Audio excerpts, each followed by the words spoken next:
Going. Going. Going. Live. Big hello there to everybody. Welcome back to another Monday Club. It's really... You go up to the loft today, you're sure of a big surprise. Apologise. If you go up It's to the the loft highlight of today, the you'll week. never believe your eyes. For every If we train don't let her there do ever this, was, then she has scratches the gathered curtains. together because today's the day that Jenny does the Monday Club. Yay! That is absolutely true. Now, have you finished? Monday Clubs for everyone. Did you have a good time away? I did actually. I had So- a good time while you were away. No, you didn't.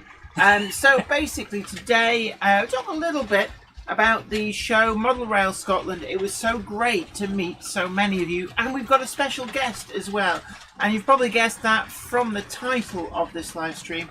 We've got Keith Revel of KR Models. You remember those from the GT3 that we reviewed on this channel, and you'll have noticed in the thumbnail another new locomotive. So that is the Fell, and for an awfully long time, the Fell was kind of almost a butt of jokes because every manufacturer used to do it as an April the 1st gag, like, we're going to announce the Fell, aha, April Fool, no we're not. Now they're going to have to get a new April Fool, aren't they? But really great. Are you volunteering for that job? No. Big hello to Ruben Ashwell, Patrick Ling, Leslie Gilpin Railways, Flyway Chairman 1, Michael White, Hartfiller Railway, Stefan Svensson, Worthington Model Railway, Gone Loco, Harry Sedgwick, Egg Rider, Stevie Film, Wiven Model Railway, Alan Pollock, Warbler Productions, who has already spotted one of the TARDISes, and Ruben Ashwell has spotted the other one. TARDIS by the signal box, absolutely. Gosh, you guys are quick. Joe Smith, Jennifer Garrett, Josh's Railway Adventures, Sue at Putnam Junction, really good to meet you as well. Gordon Hanning, Flymo Chairman 1, good to meet you too. Growler Blackwood Engage Layout, yes, met you as well. Tim's Models, Railways and different videos, absolutely did. Oh yeah, actually I did buy a lot of stuff. In fact, you can see the Class 41 sat on the turntable right there, and the 2 Class 3 shunters.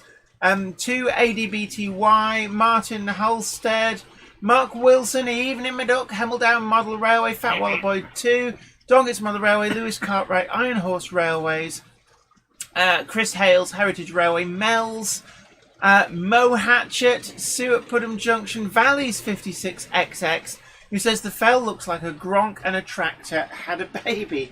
But, right, anyway, so we've got Keith Revel very kindly agreed to join us. We're going to be calling him up on the Facebook video at about 1:15. So we're going to talk a little bit about not just the GT3, which is the model that they've delivered. We're actually on the 2nd production run of these.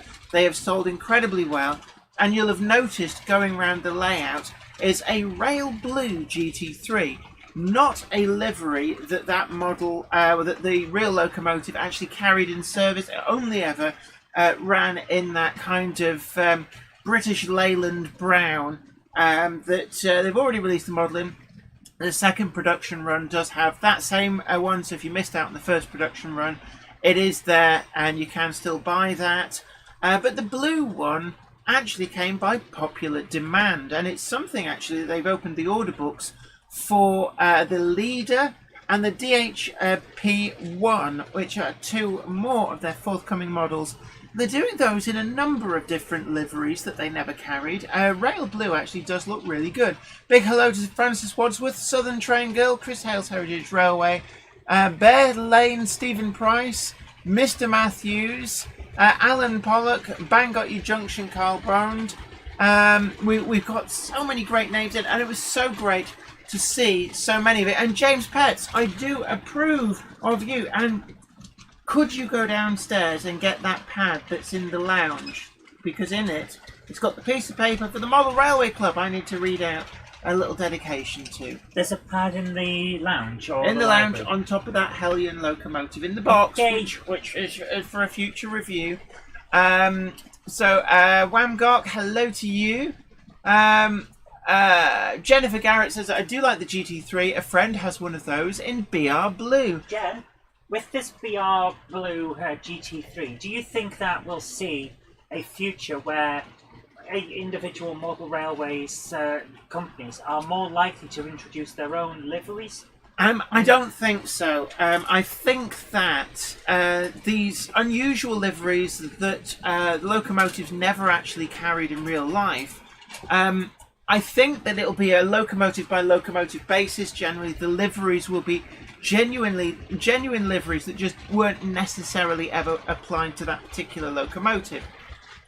I think the days of having a Hornby house liveried train and carriages is not going to be coming anytime soon. Cameron Patterson, great to meet you too, absolutely. But if you went to the Glasgow show, you will have seen the upside down railway. I took that along, and actually it really did work well.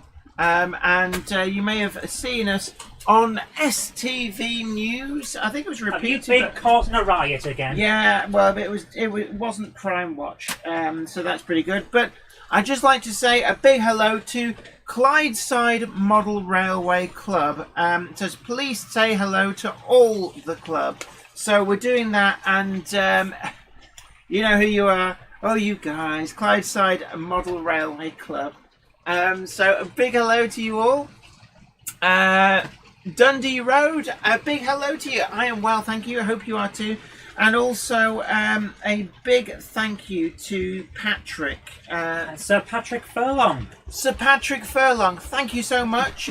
Sent over to the channel some really interesting looking books and pamphlets. And so we've got here Hampshire Railway Stations. This is from the Yesterday's Hampshire series.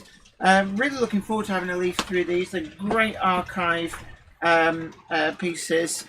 Greyhound 120, and this is produced by the Uri S15 Preservation Group. Cool. And that's all about the Greyhound. I think it's the T9. I also got celebrating 75 years of these particular two locomotives. Again, very nice. Interesting book. And then we've got Greatest Train Journeys of the World. Excellent. And we'd just like to... Oh, thank you, Andy Brooks. And absolutely, Andy Brooks has joined the Jenny Kirk Monday Club channel membership. Thank you so much for that. That is up and running. I know we already have 2 members, so that's the 3rd member. Thank you so much for joining, and it does allow you access to some extra icons. We're going to try and expand that as well. And also highlights your post, I believe. So thank you so much for that. James Hardy, in response to the idea of a Hornby house livery, they should just concentrate on making models that work and that we can actually afford. No comment. Harry Sedgwick says, I saw GT3's BR Blue livery on live screen, but still got my GT3's original livery. I know the original livery is more popular, but certainly it's the case that there was enough people who asked for this, and it is selling pretty well. So Andy Brooks says, good evening, Jenny, Zoe, and fellow modelers. Thus giving you an idea there of how it looks on the chat. You get the magical mystical green if you become a channel member. Magical mystical... word. Oh, thank you so much, Stephen A big MC. Thank you to Stephen McSee, who's welcoming you to the Jenny Kirk membership. And again, it's we advertised it a week ago. YouTube annoyed me. YouTube. Tell everyone now it's ready, and then it wasn't. Yeah, tell everyone it's ready. Have you told everyone? Because it's not. Ha ha! Gotcha. Psych. But no, thank you very much. And the channel membership, it is completely live. J. Paul Anderson, big hello to you. So loads and loads of people. Peter Jackson says, hello everyone, hope we are all okay and well this evening. Absolutely. So anyway, there was a good deal of a meetup. On the Friday, had a reasonable meetup as well in the hall at the Model Rail exhibition at yes, Glasgow. You've met quite a few people. I have as well, and a big thank you to all the people who dropped off gifts. I have happily scoffed all of them. She's not joking either. I got a little bit of that Scottish tablet, which turned out to be very, very nice. She did like the Scottish tablet, actually, Absolutely. it has to be said. Ian Parker says, BR Blue Class 08s and 37s are the best. Ooh. I won't disagree with you. I think they are good locos. Manthony 1956 says, as long as OO model companies don't do as many US companies once did, locomotives in liveries of companies that never owned them are all models having the same locomotive number. Yeah. Absolutely. Darren Mould, so I'm not going to have, I'm not going to be getting an APT. I will say something to Manthony there.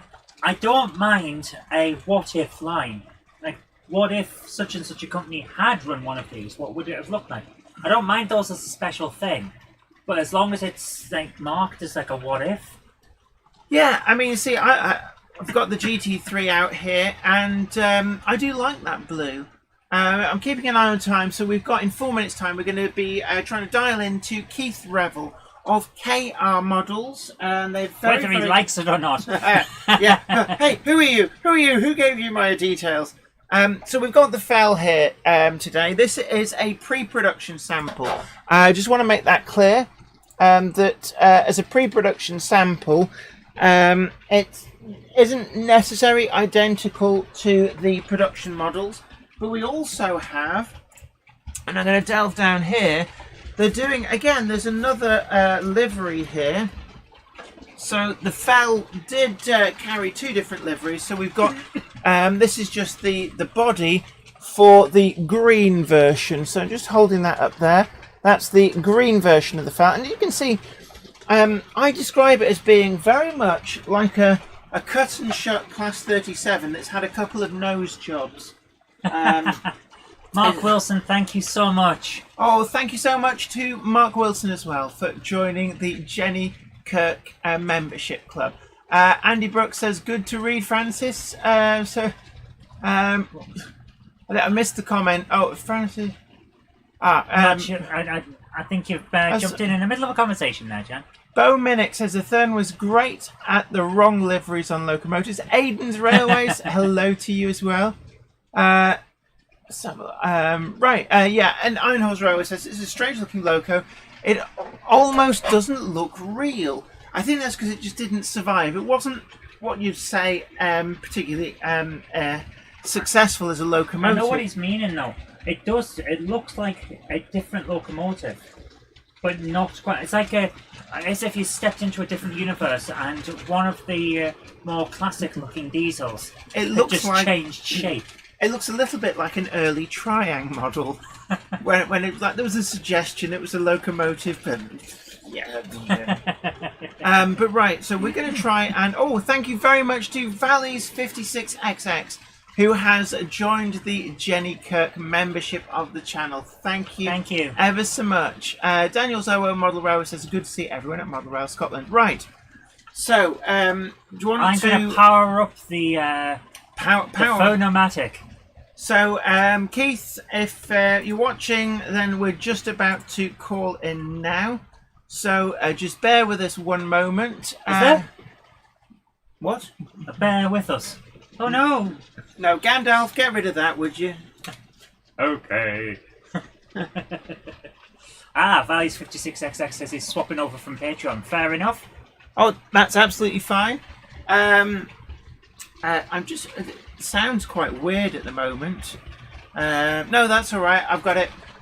So Stevie Film says, how often do members get the free model locomotive gifts? Hey, what? You can use the... it's like extra icons and stuff. And also, we need to set up as well the early access to the Friday videos too. Yes. So I'm going to load up this now, and hopefully this will work. I'm told it will. So we're just loading up the Facebook video, and we're going to just dial into Keith Revel. So we are having some issues, of course. We have had some storms, which has made our internet connection a little bit flaky. Yes. So worry about it. how are we doing? Okay, so Ian Parker says 50 years ago, Class 31 freight was my first train set.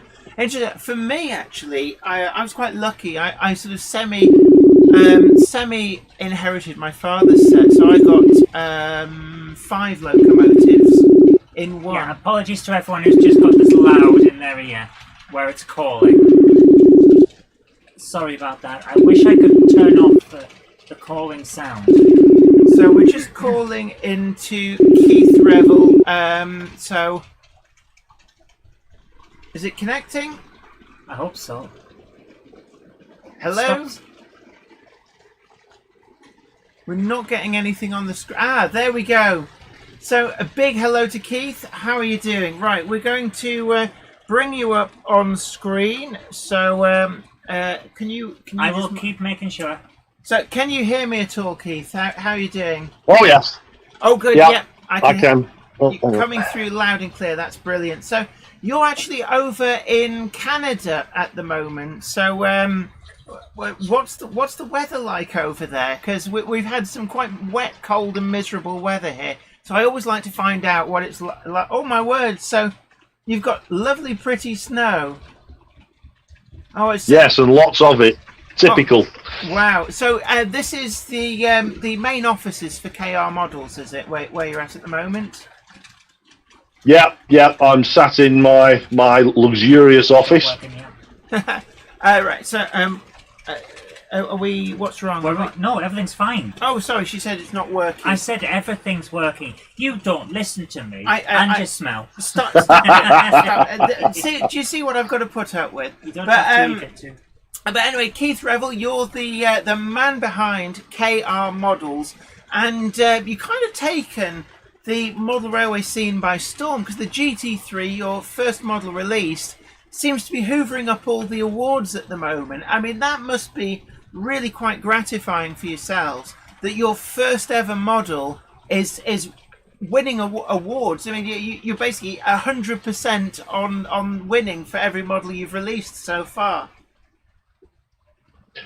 Well, yeah, I mean, it has been a surreal kind of accomplishment, and because it's been voted by the readers of the magazines and also, the purchasers of the model, obviously have given it, great kudos to think that, we've come out, with best model in two awards now. So yeah, I mean, it's a huge achievement for what we've achieved in such a short time, and to think we've only been going just over 3 years as well.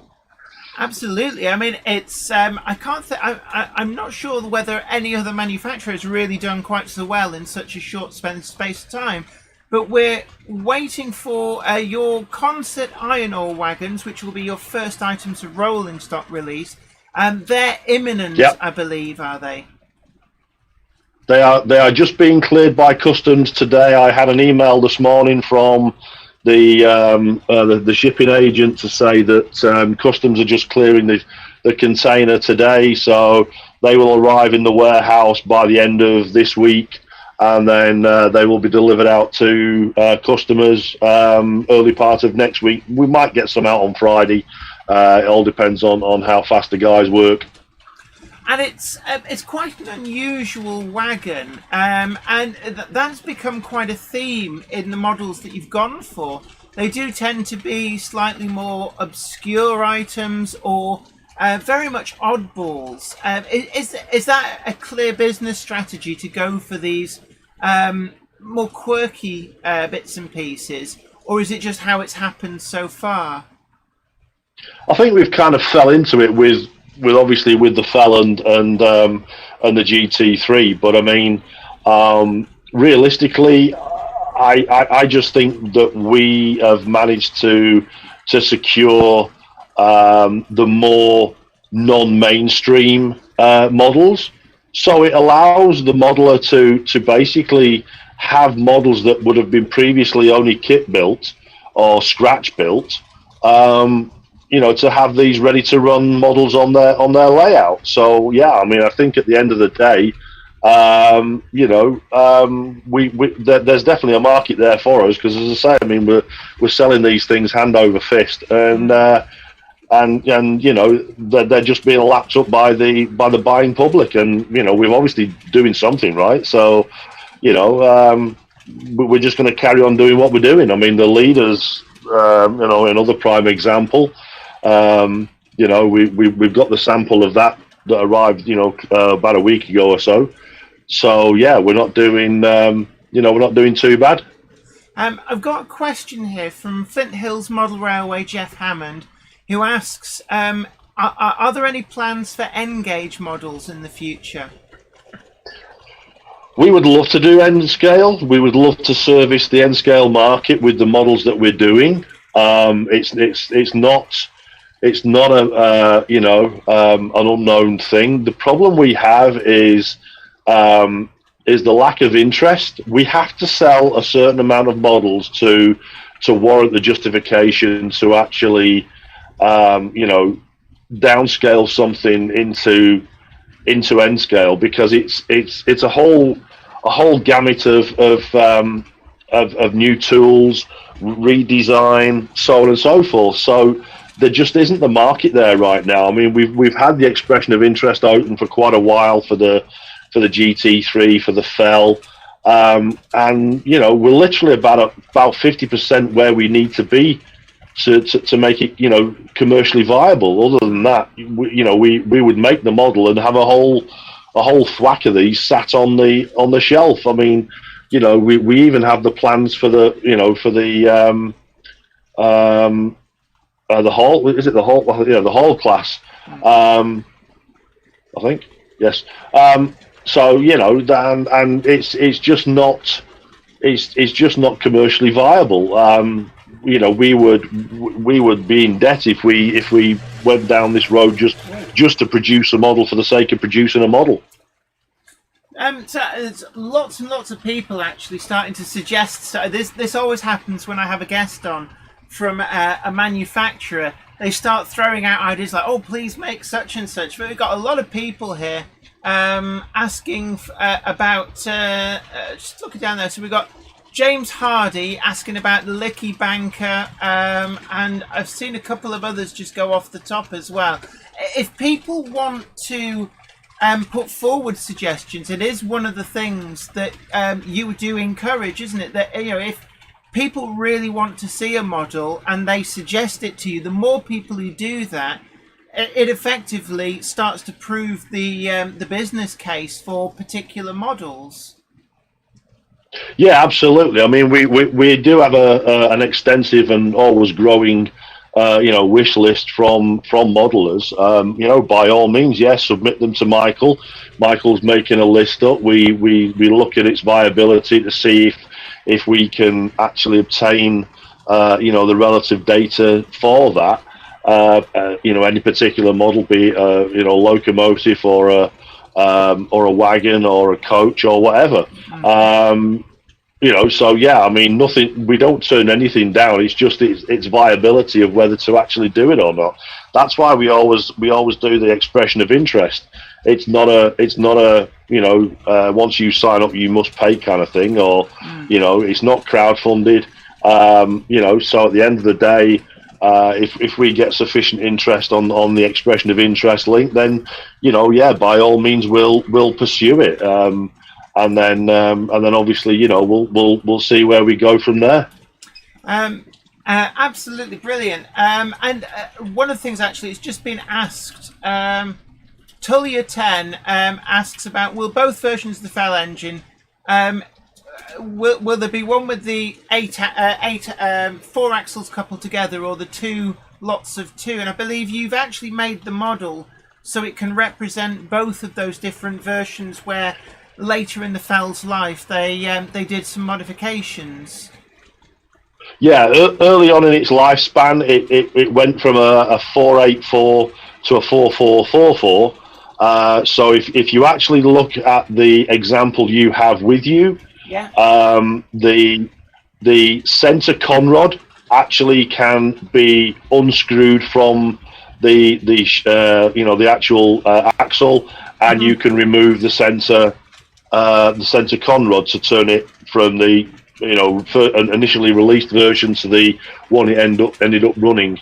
That just kind of fell in that way anyway. We were going to do a full rod to cover the 4 drive axles, but that actually caused issues with the transmission. So we ended up making 3 different conrods there to fit. So yes, you can unscrew the center one and remove the center conrod.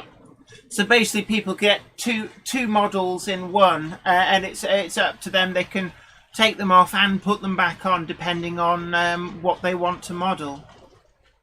Yeah, I mean, some people have suggested, well, can you supply the body shell? If we buy the black one, can you supply the body shell for the green one? And it was like, well, no, because then either we'll end up getting stuck with a whole load of body shells that we may or may not, get shut of. So yeah, basically, yeah, I mean, a lot of people, if they want the green one as well as the black one, they've actually bought both. So that's good for us.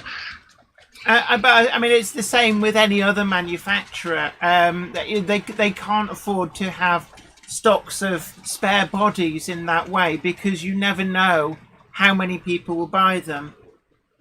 Well, that's it. I mean, there's a cost implication to everything. So determinants on kind of the actual viability of either parts or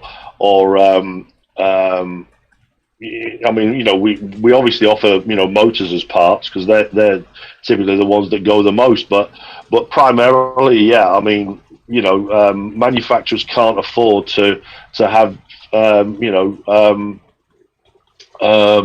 parts sat around forever. I mean, Hornby discovered that back in the day when they were running out of Margate, that they had boxes and boxes and boxes of parts for various models that, at the end of the day, would never get used up. Absolutely. I'm just looking, I've got another question here from James Petts. And I think we touched on this at the beginning. He asks, does KR Models plan to always produce only models of very unusual prototypes, or would consideration be given to producing more ordinary vehicles overlooked by other manufacturers? And he gives examples of the London Brighton and South Coast Railway B4 and the things like the Class 119 DMU or similar.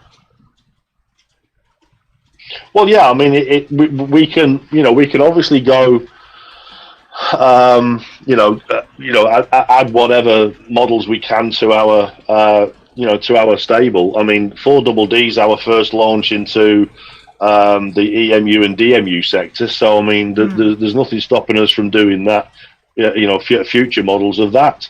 So, we never turn anything down. We always look at something. And we got a question here from Larry Rogers, who asks, will KR Models only do OO gauge? I mean, we've already talked about N gauge. But have you thought about things like O gauge, or is it simply a case of if the demand is there, then you will go where that demand is? It yeah. I mean, no one sells anything if there's no demand there, because if you can't sell it, why would you make it? It is literally as simple as that. There has to be a marketplace for whatever you decide to sell. Because there's a certain minimum quantity before you reach a break-even point. If you don't fill those quantities, then I'm sorry, we can't make it. It's as much as, I mean, like Garrett's. I mean, they're a special kind of beast. The tooling on that's immense because of the size of the thing. So at the end of the day, where do you draw the line? Well, you draw the line basically at the commercial viability of a product. And it's as simple as that. Businesses go bust very quickly by producing, products that no one will buy. Yeah, absolutely. We've also got a question from Dan Bateman. Asks, do you have a delivery date for the Fell? Right now, It's looking like the end of Easter or just past Easter. We are in the assembly and production stage, so it's very, very, very close to being packaged up and put on a container and shipped. So yeah, we're not too far away. So I mean, what are we now? 1st of March tomorrow. We're probably looking around end of April. I would. I mean, obviously, everyone will be getting emails in the newsletters and things once we have a confirmed date. But yeah, we're just working through all the problems right now. We had a problem with paint because of COVID and supply chain issues, but we've rectified that. So that delayed the fell a little bit, not too much, but a couple of weeks. But nothing else seems to have been delayed so far. One of the other questions actually about the fell I was quite interested in is you're doing the sound version, but I'm curious how easy has it been to recreate the sound of the fell, given that it doesn't survive and there's nothing else quite like it? Well, yeah, I mean, no, there wasn't anything like it, and yes, you're basically, kind of interpreting what it would sound. I mean, the Paxman power plant is commercially available as a sound unit. You just have to replicate that 4 times because it's that's how it worked. They all started prior to leaving the station, but they only were engaged when more power was required. So the whole sound setup is the auxiliary power units kick in, to obviously provide power and hydraulics, and then you hear the power plants kick in before it sets off. It's a bit like the GT3, that goes through various stages prior to it actually moving away. Yes. Jennifer Garrett is asking about how is progress going with the Bellerophon model, because that's actually got a really intriguing valve gear, which again is pretty unique and something that I don't think we've ever seen that type of valve gear in model form. Yeah. No, actually, I mean the valve gear. Let me see if I can bring this up on my screen. I don't think I can share my screen with you, can I? I'm not sure. Hang on, let's have a look. But yeah, I mean, let's. Can you see that? All right. Yes. So is that's the CAD So, file? Yeah. So that's the completed CADs which arrived this morning in my inbox.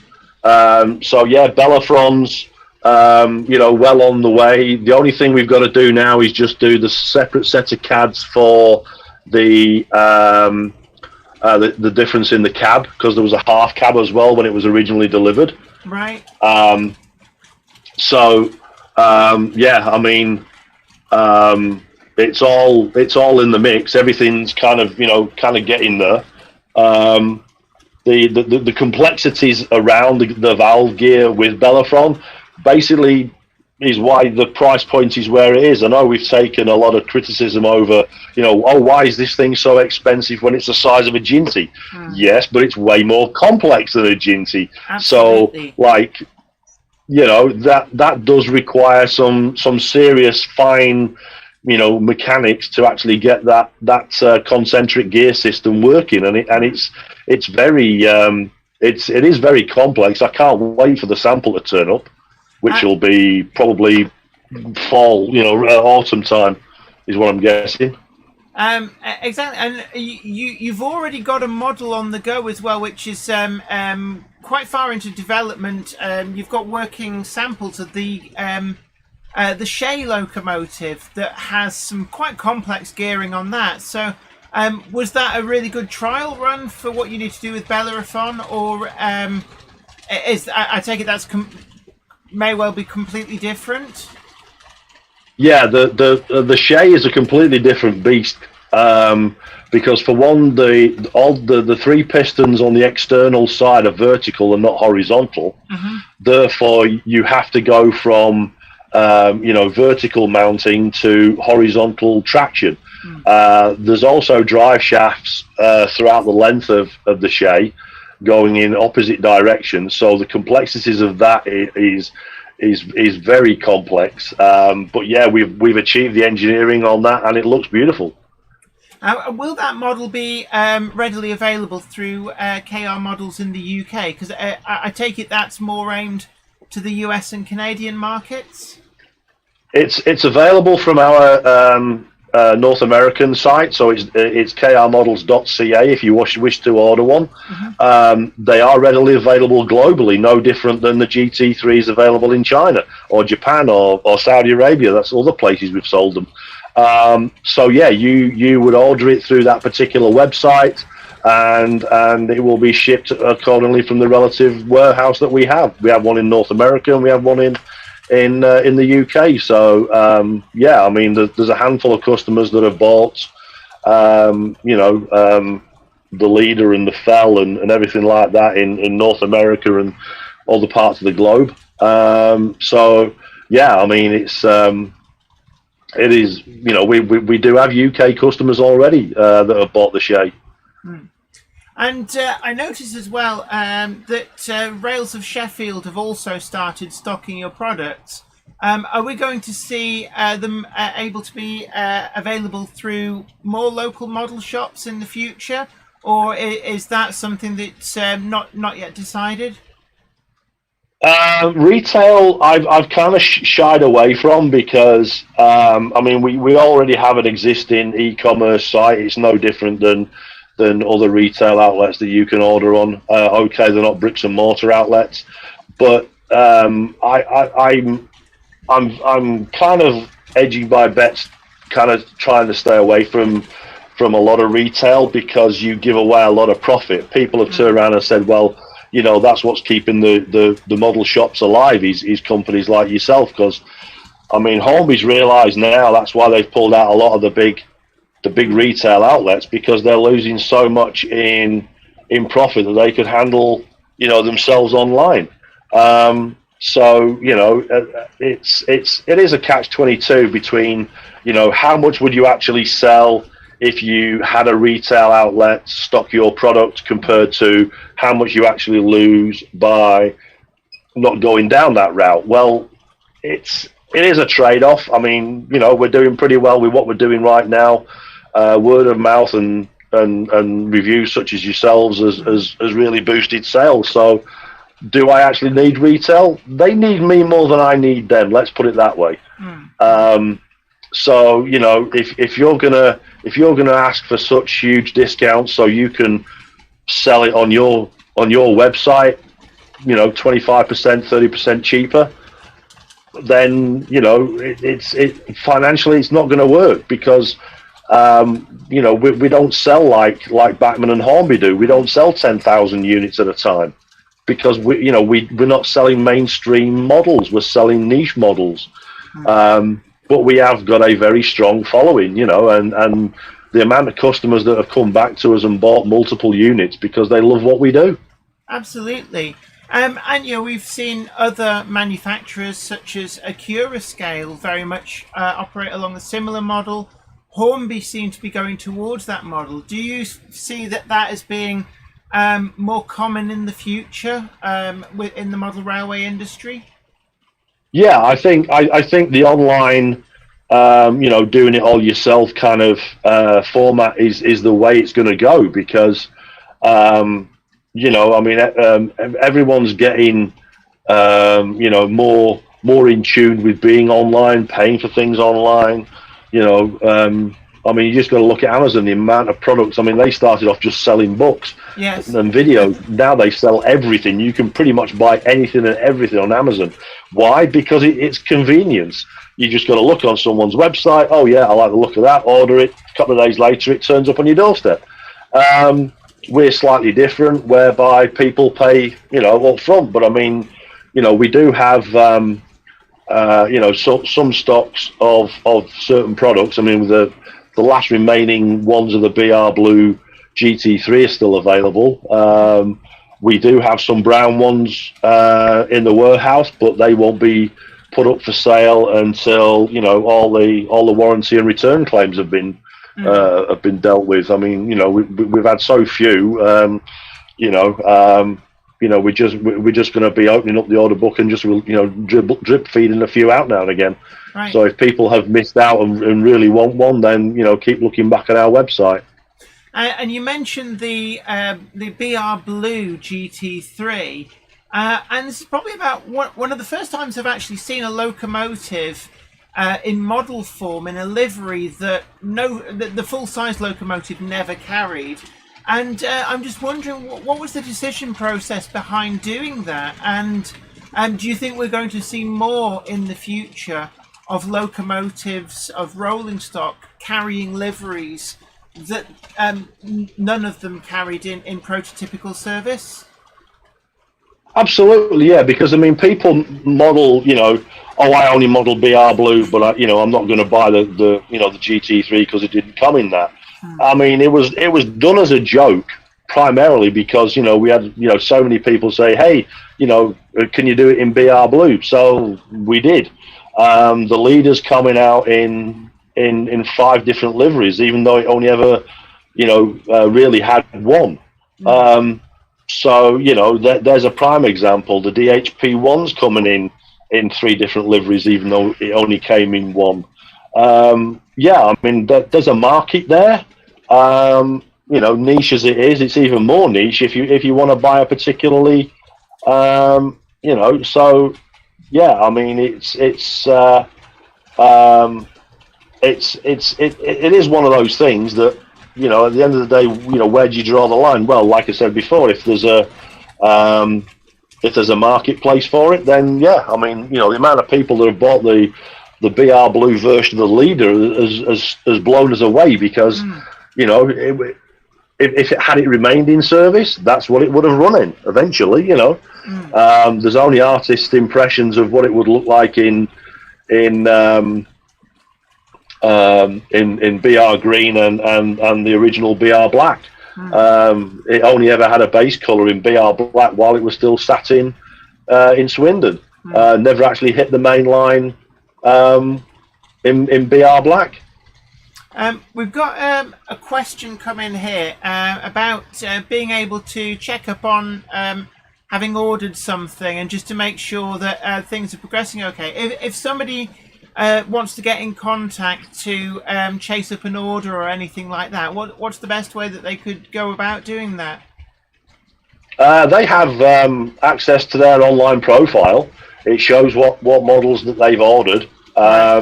If they've used our installment plan, they would have signed up for that account separately, so they can log into that. To do that. If they do have any issues, they can contact us via our website and let us know. Excellent. We've just to remind people who've perhaps joined us late, we've got Keith Revel from KR Models who's joining us from Canada. There's a couple of people just asking about that. So that's who we're talking to tonight, and we've also got the pre-production sample of the Fell, which is the next locomotive coming through from KR Models, and we've got the imminent arrival as well of the concert iron ore wagons. And once the iron ore wagons and the Fell have been delivered, what's the next model after that? Because you've shown a few pre-production models, and you've also shown some CADs as well. I'm just wondering, what's the next that we can expect to be coming through? Well, for delivery-wise, the power bricks should be out before the end of the year, easily, because we're just waiting for the decorated samples to come through next. Once we sign off on those, then we can go into full production. We should have the sample of the Hunslet Bobo. That should be arriving in the next couple of weeks, and then we'll open up the order book for that. We've got a few minor details to finish off on the molten iron ore wagon. then we can open up the order book, and then that should be delivered in the spring of next year. We're still cranking on with the leader. We've got a few bits of fine tune to do on that, and then that'll be going in for decorated samples.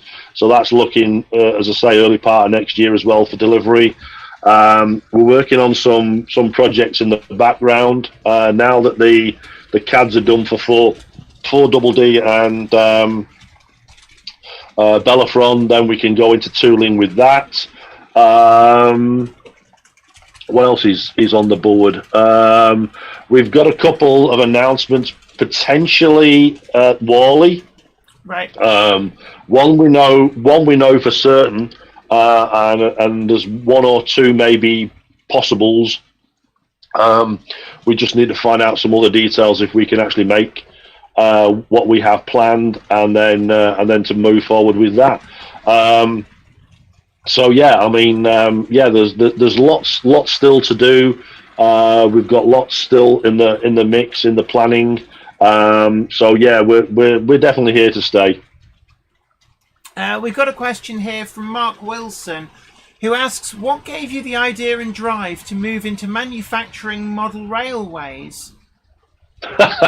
Yeah, I've been asked that a few times. I mean, it all penned from the GT3. I didn't have the skill set personally to make the kit that was currently available. So it was like, well, okay, how do I get one of these on my layout? And bit of research, getting some plans, Googling, reaching out to people, and basically, it's one of those things where everyone else basically said, well, yeah, if you make it, we'll buy one. So it was like, oh, okay, well, we launched in 2018 at Worley, and the rest, as they say, is history. Brilliant. What was your background beforehand? What line of work were you in? I was a long haul truck driver. So you was that over in Canada? Yeah, I moved over here in 2009 because I got a job opportunity. So it was too good to turn down. So I up sticks and abandoned the UK and moved over here, and basically the rest, as I say, is history. I've been over here ever since with all the snow. And is it difficult to run a company that's primarily focused on the UK market from the other side of an ocean, or is it something that doesn't really matter where you're based in the world? I mean, with global supply chain, it doesn't really matter these days. I mean, you can pretty much base yourself wherever you like. I know when I first started, basically I was. I was launching the company from whichever truck stop I happened to stay at that particular time. So I mean, at the end of the day, with the global supply chain, you just put something in a container and ship it away. Away you go. So at the end of the day, it is a global market. I mean, everyone ships everything globally. So, long gone are the days where you have to be in the same country that you sell in. We've got a question here from Luna Likes Trains, just asking, is there an estimate on when the Shays are due? And will they arrive in the UK first, then dispatch to the US, or will you be dispatching those from the US? The orders are typically split on the container, depending on volume, to which destination they go to. Yeah, I mean, we're still on course right now for delivery of the Shays in the autumn. Kind of like late September, October-ish. And as I say, that's congestion contingent on any supply chain issues. But so far, everything seems to be running along quite happily right now. I'm just going to read this one out. There's from Ben Tullett. He says, one loco KR models should do is one of the crane tank engines. And the reason I highlight that is because I've been bugging Mike for 2 weekends. I've been guest of yours a couple of shows, and I keep bugging him for a J92 or a J78, which were the two LNER crane tanks. So I thought I would mention that one. But of course, if people go to exhibitions, they're more likely to see your son Mike, who's handling the stand. Has this really developed into quite a family business? Yeah, I mean, Michael's really been really been a force to be reckoned with. He's picked up the gauntlet of actually running this with me as well, and as a team we go very well. I really couldn't do it without him. He's been a great asset in joining. So he's based in the UK. I'm here in Canada. So between the two of us, we cover the market. Both our email addresses are on our contact us page. So by all means, reach out to Michael or reach out to me. So I mean, he's a valuable asset. Yes, he's just completed 3 days in Glasgow at the Model Rail Scotland show. You'll find him at Alexandra Palace in less than 3 weeks. So go say hi. He likes he likes chocolate biscuits and Coke apparently. Yes, so if you want to bribe him, if you want to bribe him, take in some food because he'll be on his own. I'm coming. I'll be flying over to do Wally this year. But we're also going to be at Getz as well. So there's plenty of opportunity to see us throughout the year. And what shows will you personally be coming to? Because I know you're doing Wally. Are there any other shows that you will be at as well this year? I'm covering the shows here in North America. So I'll be at the Rocky Mountain Show in Denver in April. There's the Great British Train Show in Brampton, Ontario, also in April, and then I'll be in St. Louis in Missouri in August. So a great opportunity for any of the modelers over in the US and Canada to actually go and speak to you as well at these shows. Yeah, absolutely. As I say, I mean, we like to get out there. We like to meet the customers. Shake their hands and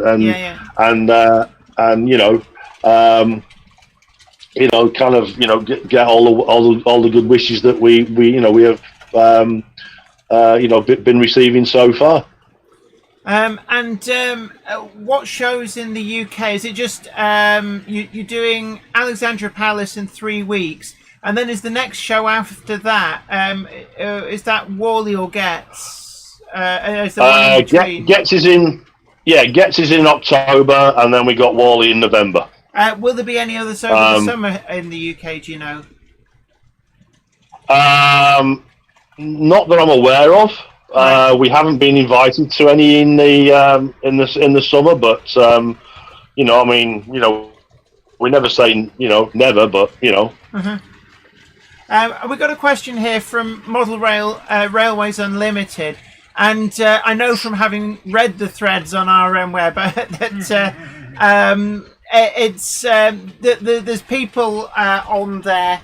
It says, what's your response to the concerns about the fell accuracy expressed on RM Web? And I know that it's one of the things when you speak to any manufacturer that it gets infuriating that people kind of grasp onto hearsay and treat it as if it's fact. But I mean, do you read things like RM Web and the other online places? And what do you think of some of the speculations that people make about model accuracy? Yeah, I mean, I have seen the threads today.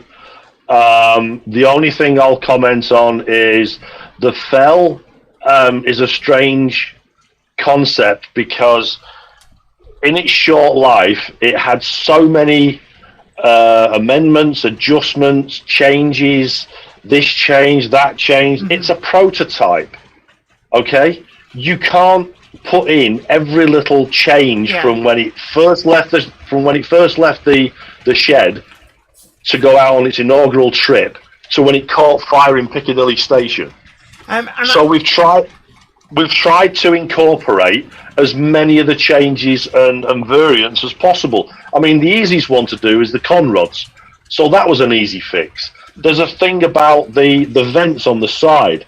It originally left with 2 vents per side, and then they realised, well, that wasn't enough, so we'll put in 4. Well, okay, how many different tools do you have to make to cover every different variant? And then, okay, I mean, you know, it's not a class 37 because thousands of those things were made. It had various different, you know, variants and guises as it ran through its lifetime. But it's a mainstream model. Yeah. The Fell was just a prototype. And I guess that's exactly it. Is if you end up with a suite of tooling to accommodate every minor nuance, you end up with a model that is it's just not, you cannot make it and make money. Therefore, the model doesn't get made. I see the same names on RM Web, and it's funny actually. Other manufacturers also quote the same names, but I guess at the end of the day, the people who make excuses not to buy a model were probably never going to buy it in the first place, and the vast majority of people are absolutely happy, and that's been proven with the GT3. I think you had the same naysayers at the start of that project, and you've proven all of them wrong by not just selling out the first production run, but you've actually been able to do a second production run and are pretty much sold out on that, and won 2 awards. I mean, at the end of the day, I mean, we've never made any secret of the fact that the Fell, you know, is what it is. It's a prototype. It's got various guises. It's not set on a particular time that the thing was made. It evolved through its lifespan. I mean, not wanting to state the obvious, but I mean, you're not going to see both sides of the train at any one time anyway. So, you know, like, at what point did the centre conrod go? Do you still sell it with the centre conrod? You know, so on and so forth. But I mean, as far as RM Web goes, if I'd have listened to the diatribe at the start, I wouldn't be where I am now. I would have just given up, packed up my shop, and gone home. But no, I'm not listening to a handful of naysayers who basically, you know, all they want to do is just belittle. You know, if you have a thing with it, don't buy it. No one's forcing you to buy it. We've sold thousands of these. Why? Because people love a quirky engine, and that's what it is. It's a quirky engine. It's not a mainstream engine, and people forget that. It's a prototype. I mean, prime example, look at the Deltic. The Deltic prototype, the DP1, looks nothing like the Deltic Class 55 that entered service. Absolutely nothing. It's a hideous beast, you know, when it was the prototype in its blue livery, with the catfish stripes, but you know, the cat's whiskers. Sorry, but you know, it looks nothing like the one that entered service because they make changes throughout its life. Yeah, you know, you've got to draw the line somewhere. And that's it. And you know, when you look at a lot of models from other manufacturers, as particularly steam locomotives that could be rebuilt once, twice, 3 times throughout their life, that I guess that a manufacturer has to kind of pick that compromise. What suite of tools will make the money, and which tools to produce versions that maybe only 1 or 2 people want would just be a dead weight, making a project unviable. Well, yeah, I mean the King class is a prime example of that. You know, they change the funnels, they change various valve gear. There's lots of variations on steam locomotives that you know that you try to cover. I mean, Hornby tried doing that with the Hush Hush. You know, from its original running, you know, concept to when, you know, they peeled back some of the streamlining. You know, so I mean, at the end of the day, you know, where do you draw the line? You know, as I say, it's a buyer's market. If you don't want to buy it, don't buy it. How accurate do you want to be? I mean, I notice on part of the thread as well that that one manufacturer had been quoted, well, all your nuts on your your body face the right, face the same way. How OCD have you got to be? Yeah. I mean, that's it. If you spend all your time counting rivets, there's no time to actually enjoy your model railway. That's right. I mean, all I've got to do is look back through my collection and look at what Lima produced and what Hornby produced back in the 80s and before the quality that we have today. Now people are getting really finicky because we know that we have really upped the bar. Yeah. But back in those days, that was all you could buy. If you wanted to buy an inaccurate model, then that's what you bought because that's all that was available. Yeah, and so I mean, things like the Hornby 00 Class 55 model that came out in a totally wrong, fictitious livery and was far too short. And yet, people back then didn't know any better. And I guess that, as the bar gets raised, it does become a bit of a rod that people then use to beat manufacturers and say, well, we want more. We always want more. It is very difficult. Yeah. I'd just like to bring up one of your viewers, Jennifer Garrett. She hit the nail on the head there, because at the end of the day, yes, we have found a compromise for the fell, and we've sold thousands of the things. Yeah. So there's obviously going to be thousands of happy customers. But yeah, I mean, if you listen to the diatribe that's on RM Web, I mean, as I say, there was personal attacks on me. There was, questionable comments, shall we say, as to my legitimacy for being in Canada. There was so many accusations of things that were libelous, that it was just ridiculous. And 3 years on, we're still here. We haven't done a DJ models, which is what the other comparison was as well. Oh, you're not, you're in tune with DJ. You'll be going bus shot. You're going to be taking all our money.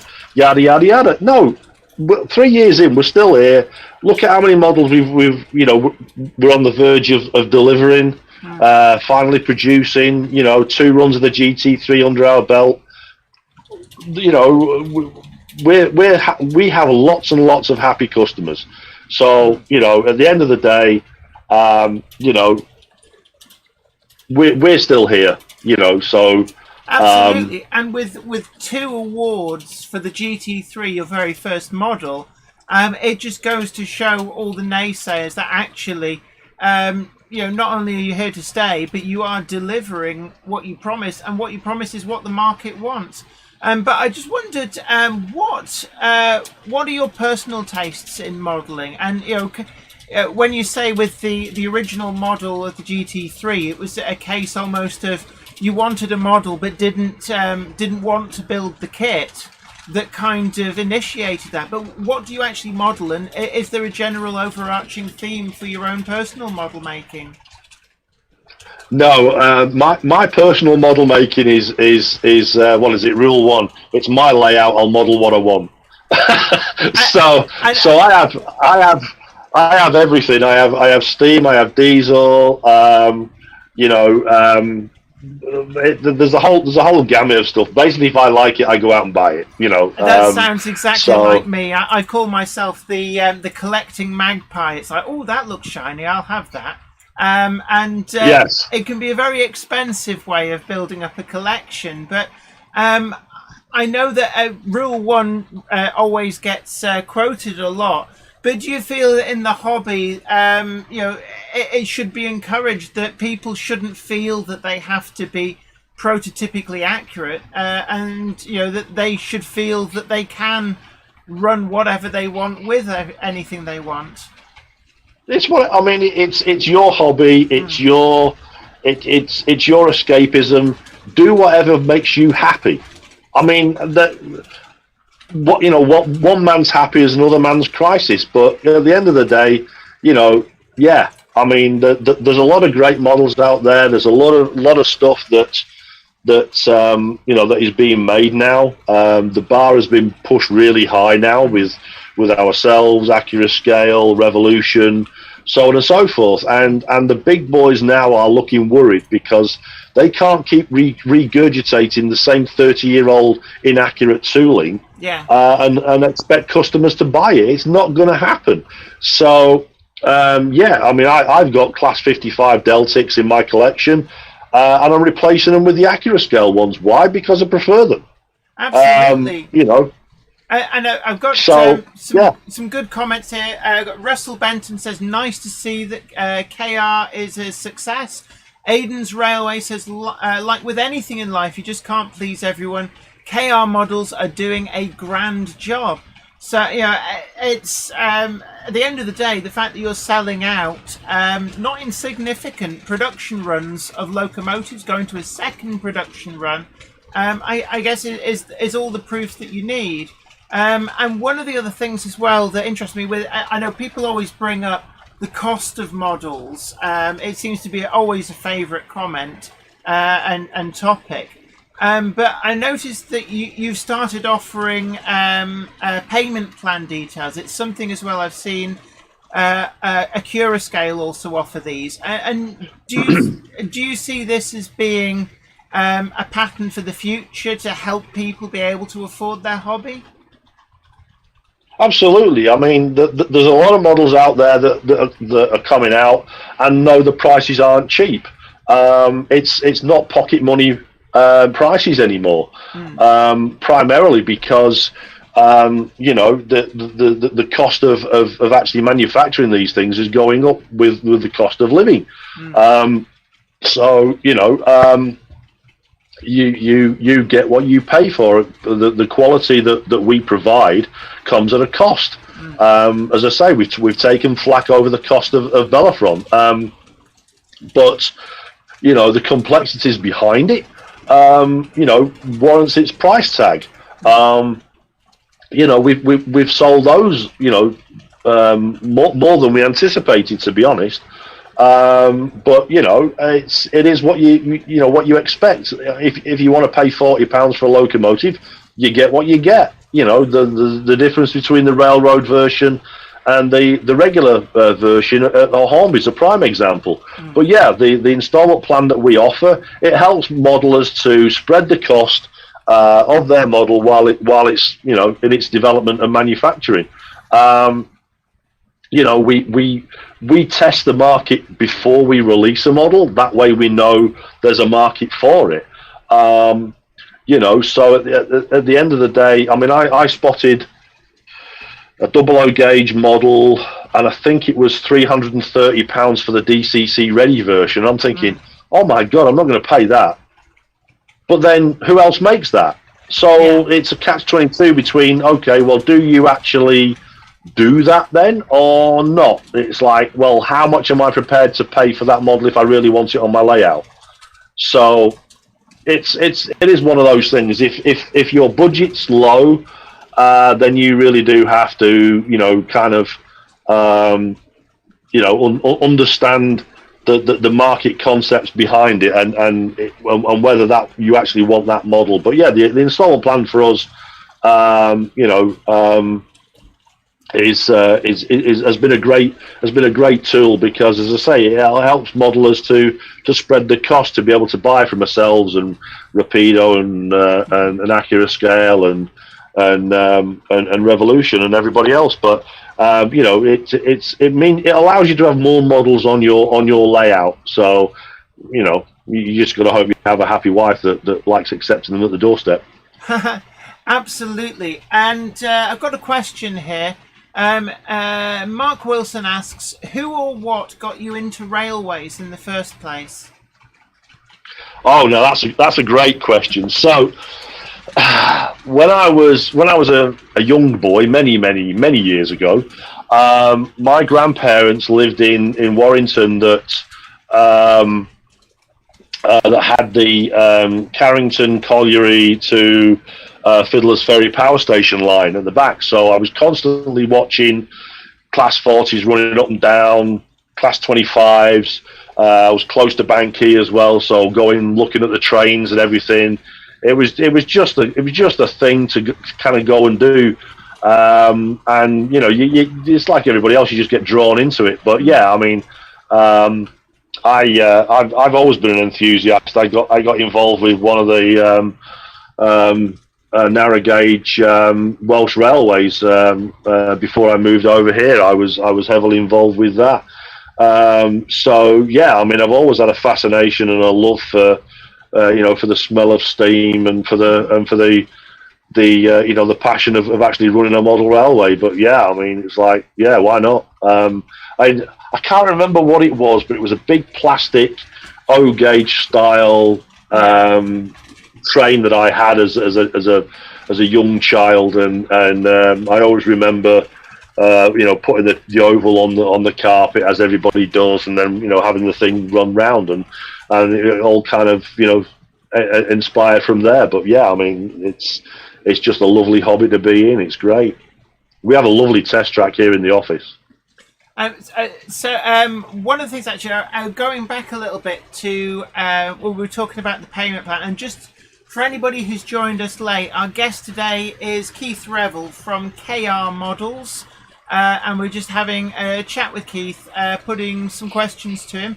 But talking about price, do you think that as we go further into the future, will the increases in prices start to direct what is likely to appear in model form, in that whereas we've had some 4 and even longer trains of EMUs and DMUs, do you think in the future that the market will change to focus on the less expensive to make models, or do you think there will always be a market for some of these big trains regardless of the price that they have to be sold at in order to make them viable? I mean, yeah. I mean, it's the development of the next model is purely going to be dependent on, yes, one, the cost, and two, its viability to the customer. So, I mean, when we open the order book for 4DD, the price point's going to be around £360 for a 4-unit EMU that's DCC ready.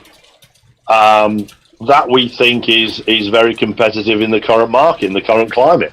But yeah, I mean, it's like everything else. If you bought a Ford Mondeo 5 years ago, is it going to be the same price today? No, obviously it's not, because of price increases. Everything changes.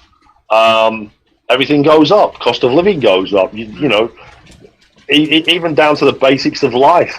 Everything goes up. Everything increases. It's called inflation. Yeah. So no, I mean, we purposely brought out the GT3 for sub 200 for the DCC ready. We were so close to going over the £200 mark on the second production run, primarily because costs had gone up in the 2 years that we announced the first one. But that's just the way the market goes, and it's not just our market. Everything that you produce goes up. Cost of steel, transportation, the parameters behind actually making the model and then producing it and realistically delivering it is wide and varied. So there's a whole different bunch of things that you've got to take into consideration. So, it is one of those things. I love Russell Benton's comment, as Keith said, bringing out a four-car EMU for £360, not the 500 for Batman. I think a lot of the big boys have overpriced a bunch of models, so much so I haven't personally bought them. And just for that reason, it's out of my pocket range. I'm not doing it. And I mean, it's something actually to over the weekend at Glasgow. One of the things that was announced by another manufacturer was a model that was going to head with an older model from Hornby, and they're actually able to bring that model out at I think it's a good £50 less than the older model is being sold for, which does actually show that you can still bring out models at a reasonable price. Yeah, but then again, I think I know the model that you're referring to, but that was existing tooling, and that was also, they've already made their money from their first delivery run that they did. So this is just digging out the old tooling and regurgitating it again. So, it's as opposed to the other manufacturer with the higher price point, where it's brand new tooling. So which do you want? The more accurate tooling, or the one that's been kicked out 10, 15, 20 years ago? You get what you pay for. Everything we do, everything that we make is brand new tooling. We've got a question here from Nigel Cole, who asks, does Keith have a favourite locomotive? And why is it a Gronk? Don't listen to the cupboard monkey. She's obsessed by Gronks. But is there a favourite locomotive, either real or in your model collection, or indeed even both? My personal favourite is Duchess of Hamilton in the National Railway Museum. I just think that is a beautiful, streamlined locomotive, and it looks gorgeous. It really does. I get all gooey-eyed every time I see that. But yeah, I mean, personal favourites for models. I do like an 08 Gronk, a Class 25. I have quite a few of those. My actual personal favourite, even though I've never actually seen one running live, is a Class 52 Western. I do like the old Wizzos. Brilliant.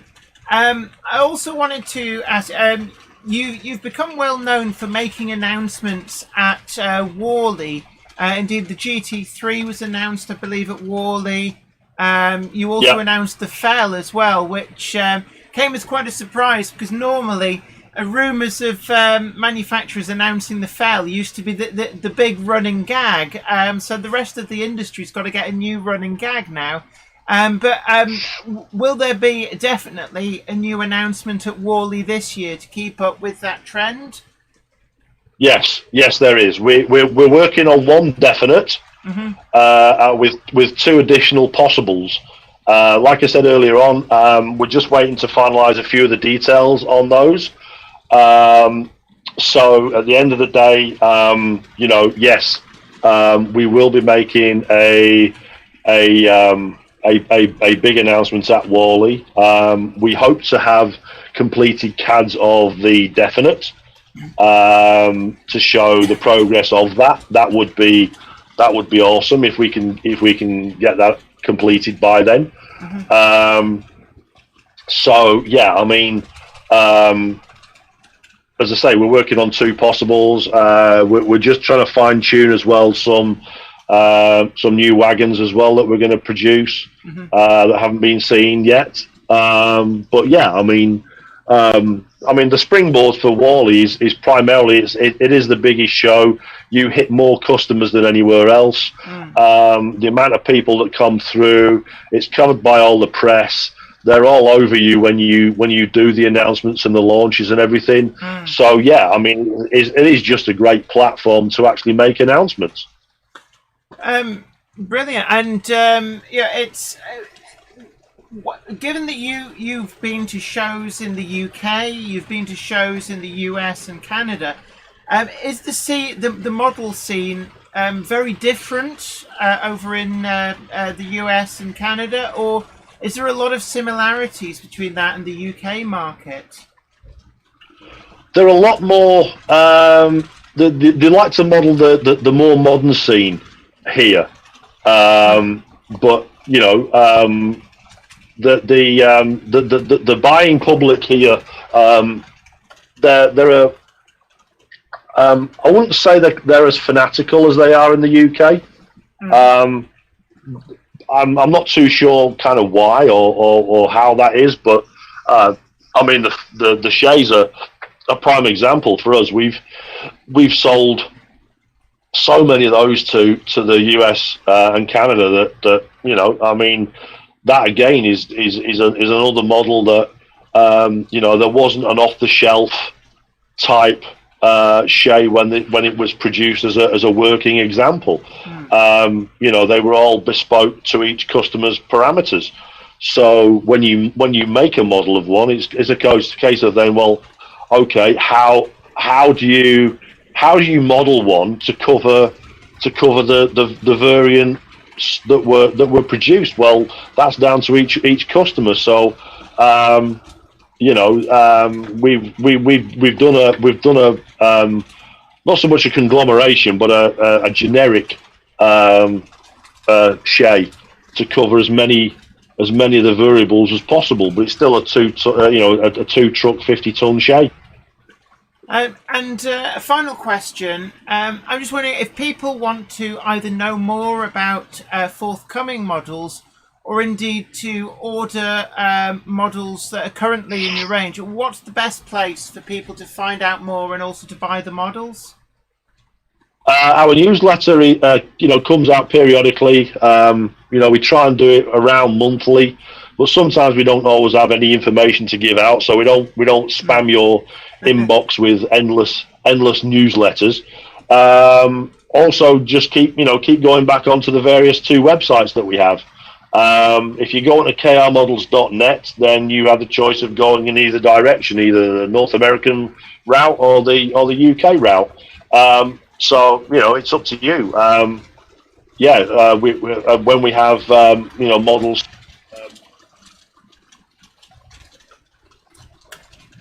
then we'll do it.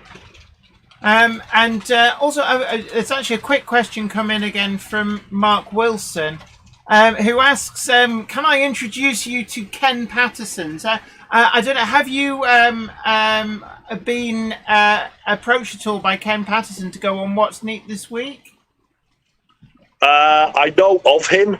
As far as I'm aware, he hasn't contacted me. But yeah, I mean, I'm more than happy to talk to him over the SHEA. Not a problem. Yeah. I will try and hook you up, because I think it's a great show, and with something like the SHEA, I know you did a podcast, a US based podcast, where the SHEA went down really well, because I did see people quoting it on a lot of the Facebook groups. I think I should try and hook you up with Ken. I think that would be really great. But look, okay. Thank you so much for taking the time out to have a chat with us. And for those of you who joined partway through the interview, that was Keith Revel from KR Models.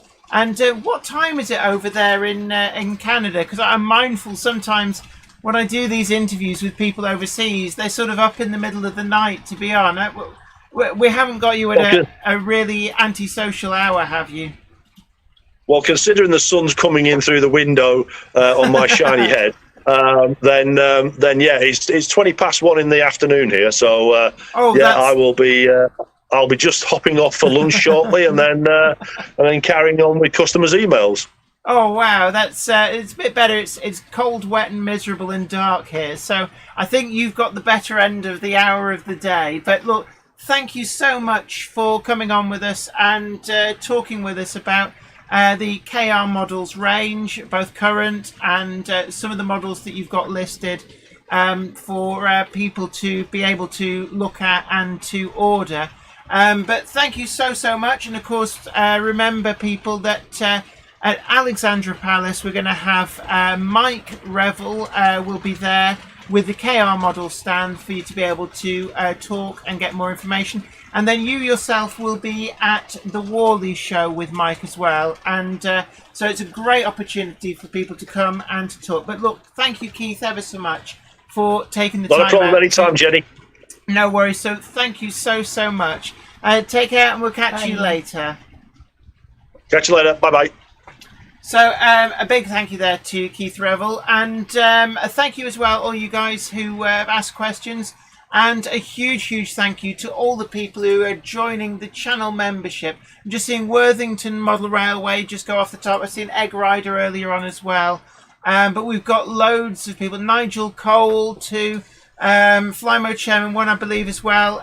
Definitely, yeah. So we've got a lot of people. Sorry, I wasn't able to thank people as we were in the middle of the interview, but I really, really appreciate people joining in on the stream, on the membership. Take a drink, Jen. You seem to be a bit for the moment. Absolutely. So we're just coming up in a few minutes' time to showing some of your videos. This is the bit of the show I really do enjoy this. It's a great opportunity to not just find other new channels, other channels that have some great content, but also for you yourself to showcase what you've been doing and to show off your own model railway. I know not everybody is either able to take their model to a exhibition or wishes to. Certainly there's a lot of layouts that are well and truly built into a house, such as Weir Yard up here is as well. To be honest with you, I think if you were really determined, you could take Weir Yard to an exhibition. We might come home and find out that the entire house has been rained in, but... Yeah, I think it might get a bit wet without the roof on. So I'm just trying to bring up the membership list. For those of you who've been asking during the show about membership, it's... joining Patreon doesn't get you YouTube membership, and YouTube membership doesn't get you Patreon membership. Choose whichever one you prefer. Absolutely. So don't feel like you have to join both. And so a big thank you to Wiven Model Railway, Valleys 56XX, Nigel Cole, Mark Wilson, Flymo Chairman 1, Stephen McSee, Worthington Model Railways, Egg Rider, Andy Brooks, Andrew Bewdley Junction, and Nuts and Bolts 77. Thank you so much, guys. Thank you to all of you for joining the YouTube membership. So do we have a good crop of videos? Oh tonight? yes, we have a lot. So I'm about to bring that up, which means, and to everyone who's been saying it's a little bit choppy during the interview, yeah, we're having trouble with the internet. The internet is a little bit... But certainly, anyway, I'm going to just quickly tell you what's going around. So we have got the rail... Can I just say one thing, Jen? Uh-huh. Now, when you were saying you were going to hook up someone with Ken Patterson, you do know what a hookup is in American terms. Don't go trying to set up some hookups. Okay, I will try and have Ken's people and Keith's people talk. I think that I'm going to try and push for that. Ian Parker asks, what's with the £75 membership? The what? There shouldn't be a £75. They shouldn't. Do not, please do not click on do that one. We're not aware of it, so please don't click on it. Yeah, I don't know what that is. I will check it now. Yeah, so we're just checking that. Please make sure you don't click that, because I don't know what it is. J94, big hello to you. Says, I like the blue GT3. Of course, yeah, this is the KR Models GT3 in rail blue that's currently going around. And also, we've been lent the pre-production. So anybody who saw this earlier on, the Fell pre-production, it's that's what it is. It's not a production model, so don't get suddenly scared and go, oh no, where's my my Fell? These are the pre-production. This pre-production model, and we've also got as well, again, pre-production, the BR Green liveried version of the Fell here. We just got the top for show, and yeah, a lot of people are saying Fell shows a Gronk and a Class 37 hooked up. I wouldn't say a Gronk. I would say it's like Class 37 got a cut and shut and a double nose job. Ruben Ashwell says, need Billy's replacement internet. You can also hear that I'm going a bit hoarse. This is because I have been talking non-stop for 3 days, and it's been great to meet everybody. You've been talking non-stop for a lot longer than 3 days. Wamgot asks, where can we find the link for membership, please? Where do people find the link for membership? It should just be on... I'm not sure where it is. It should just be somewhere. There should be a button. It's normally just underneath the video when you're looking at it on the YouTube page. Yeah, do you hear that banging? I thought that was you moving your chair. No, that's coming through the wall. They're coming through the walls! Yeah, so I'm just... Oh no! Oh no! Oh dear! J. Paul Anderson, your email has come through, so don't worry about that. Yeah, so we were going to be moving on to all of the videos that we have been sent in. Right. H. Walker Steam and Heritage Rail Vid says, "Hello, Jenny. I'm a newbie to the Monday Club. Welcome. Hello and welcome. Great to see you."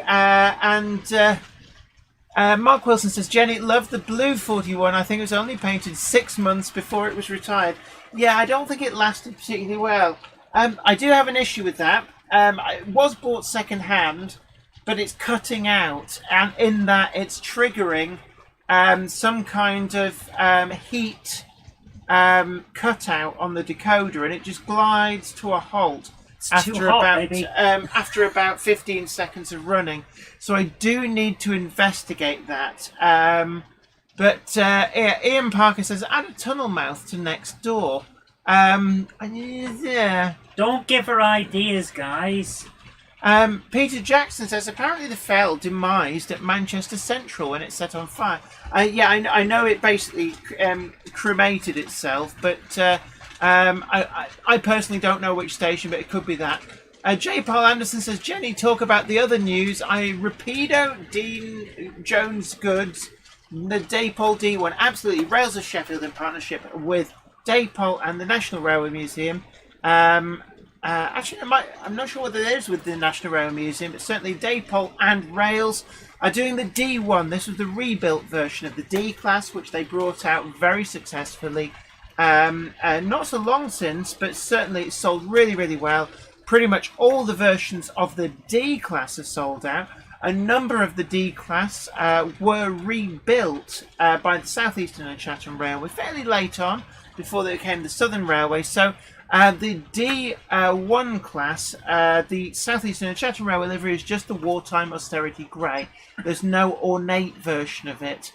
And none of the D1's conversions did survive, but they're doing a model of that suitable for all through its life.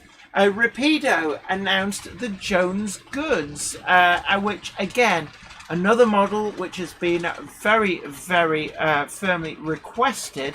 And are you cycling through these? No, at the moment that's on the screen because we were starting the stuff, and then you started talking. I wouldn't stop to let me explain what's on the screen. Would you like? Helgen are doing a 10800 as well. What are you? I'm still trying to. And a new tooled class 26, but the cupboard monkey doesn't want me to talk about that. No, you can talk about whatever you want, my dear. You can talk about whatever you want. On the screen, we do appear to have, I think it's a Drummond 700 class. How do you know them all? Am I right? Yes. Charles Gibbs says, "Does Jenny have this model? Drummond 700 class from Wesley Tor Railway." So that's what this is on. Really nice, nice low down shot there. It just shows you can get some really great views. You really can. Yeah, and Gone Loco says, "Ordered the Jones Goods." Absolutely, the Jones Goods. I think that's going to be another really successful model. We're getting some great announcements from a lot of the manufacturers. So yeah, Drummond 700 class. I won't tell you how I know. No, please do. It's not, well, the number beginning with 13 tells me that it's a Southern locomotive, and it's that curve in the splasher on the front of the cab. That for me screams Drummond 700 class. We're also getting the Class 31 from Acura Scale. I think Keith got confused about which was which, but what it was is that Acura Scale have brought out an all-new tooled Class 31 that's actually substantially cheaper than the old Hornby tooling. Colin Suffolk asks, "Hi Jenny, do you think back when old Hornby would do the standard Class 3 with the tender?" That I couldn't tell you. Some lovely pictures there. Really, thank you very much to Charles Gibbs. So who have we got next? This is Charlie. So this is the Amtrak California Surfliner.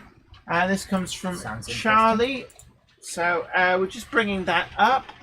A lot of people sent lovely photos. Absolutely. Yeah. And is this a model? We're going to find out in a moment. So this is Charlie McGowan's Particle Station. So, if you...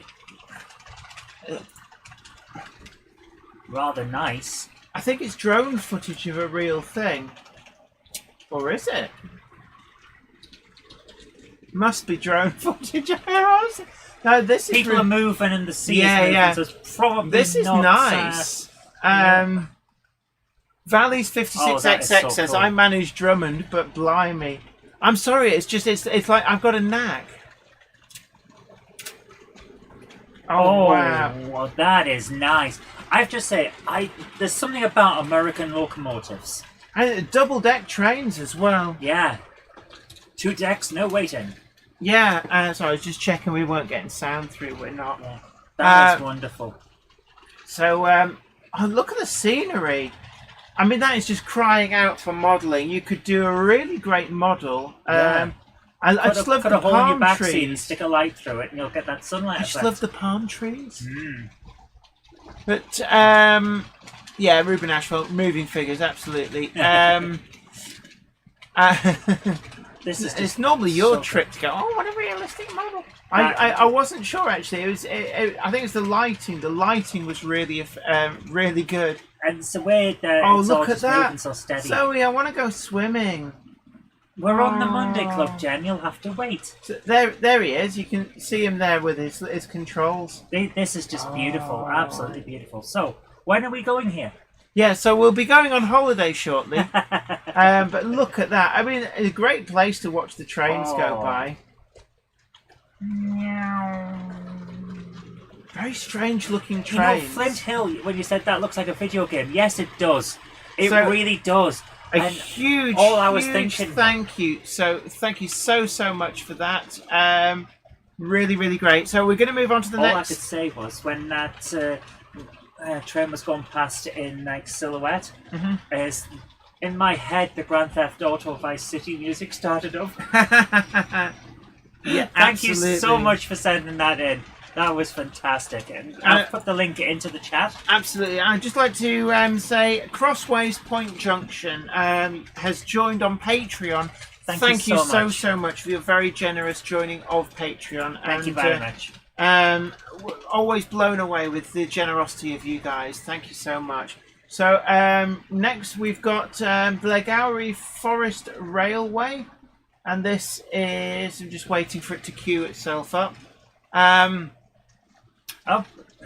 Video unavailable. So Blegauri Forest Railway. We've come up against a video Yep, sorry to say, unavailable link. We So can't see it. I'm guessing it's been set to private, which so just check the settings on that. Yeah, we'll come back Harry to that. Sedgwick says, "Wow, yeah, the Rapido Trains UK, Highland Railway Jones Goods 460s go for a Highland Railway yellow livery." Absolutely, that's one that actually I fancy as well. Wait a second, I think we got it this time. Have we? Yeah. Brilliant. So, it's also how it appeared in those magnificent men in their flying machines. So this is Blegauri Forest Railway from a Blegauri. It is generated from a rehash of old footage and some new. It's his garden railway. So this will be fun. I always love a good A4. So right, are we? It's on, yeah. Oh my goodness, that looks real. Yes, so it is. So we're turning up somewhere. We're travelling to it. Ooh, and there's Oh, like, cinema style, I like it already. yeah, people. Hello, person. Hello. Hello. Yeah. Hello. Hello. I'm not. Is this the? Have you got the right one? I'm just thinking. Yeah, this is Blegauri Forest Railway. Okay. And here we are. Ooh, is that Humby 00 engine shed? And here we are. So trains on the I do love a good garden railway. So we've got was that an A3 charging round? Oh, I see what's going on. I like his Ooh, style. very interesting guards vans there. Some interesting rolling stock. So we're going to be running the red 3F, I think it is. I would be Nice. suspecting. So let's go and take it and put it on the tracks. Oh, they're interesting. They look South African. That is, yeah, it's nice. Very boxy design, isn't it? Yeah. I really like those. Do you hear that as well?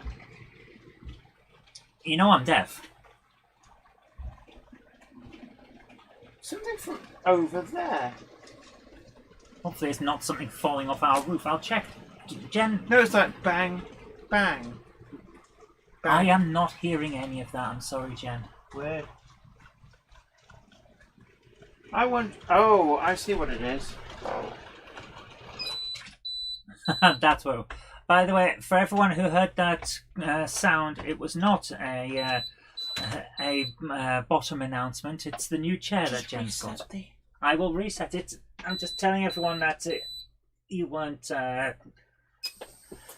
making lower trumpet noises there. Yeah, something like that. I found the source of the weird noise. Ah, well, as long as you know. That's the best thing. So, you know what? That was great. Thank you so much for sharing that. I liked his style of editing as well. That was cinema stuff. That was cool. Yeah, a really nice imaginative video. Yeah. And it is one of those things that actually really does make videos really good. So thank you very much for that. Right.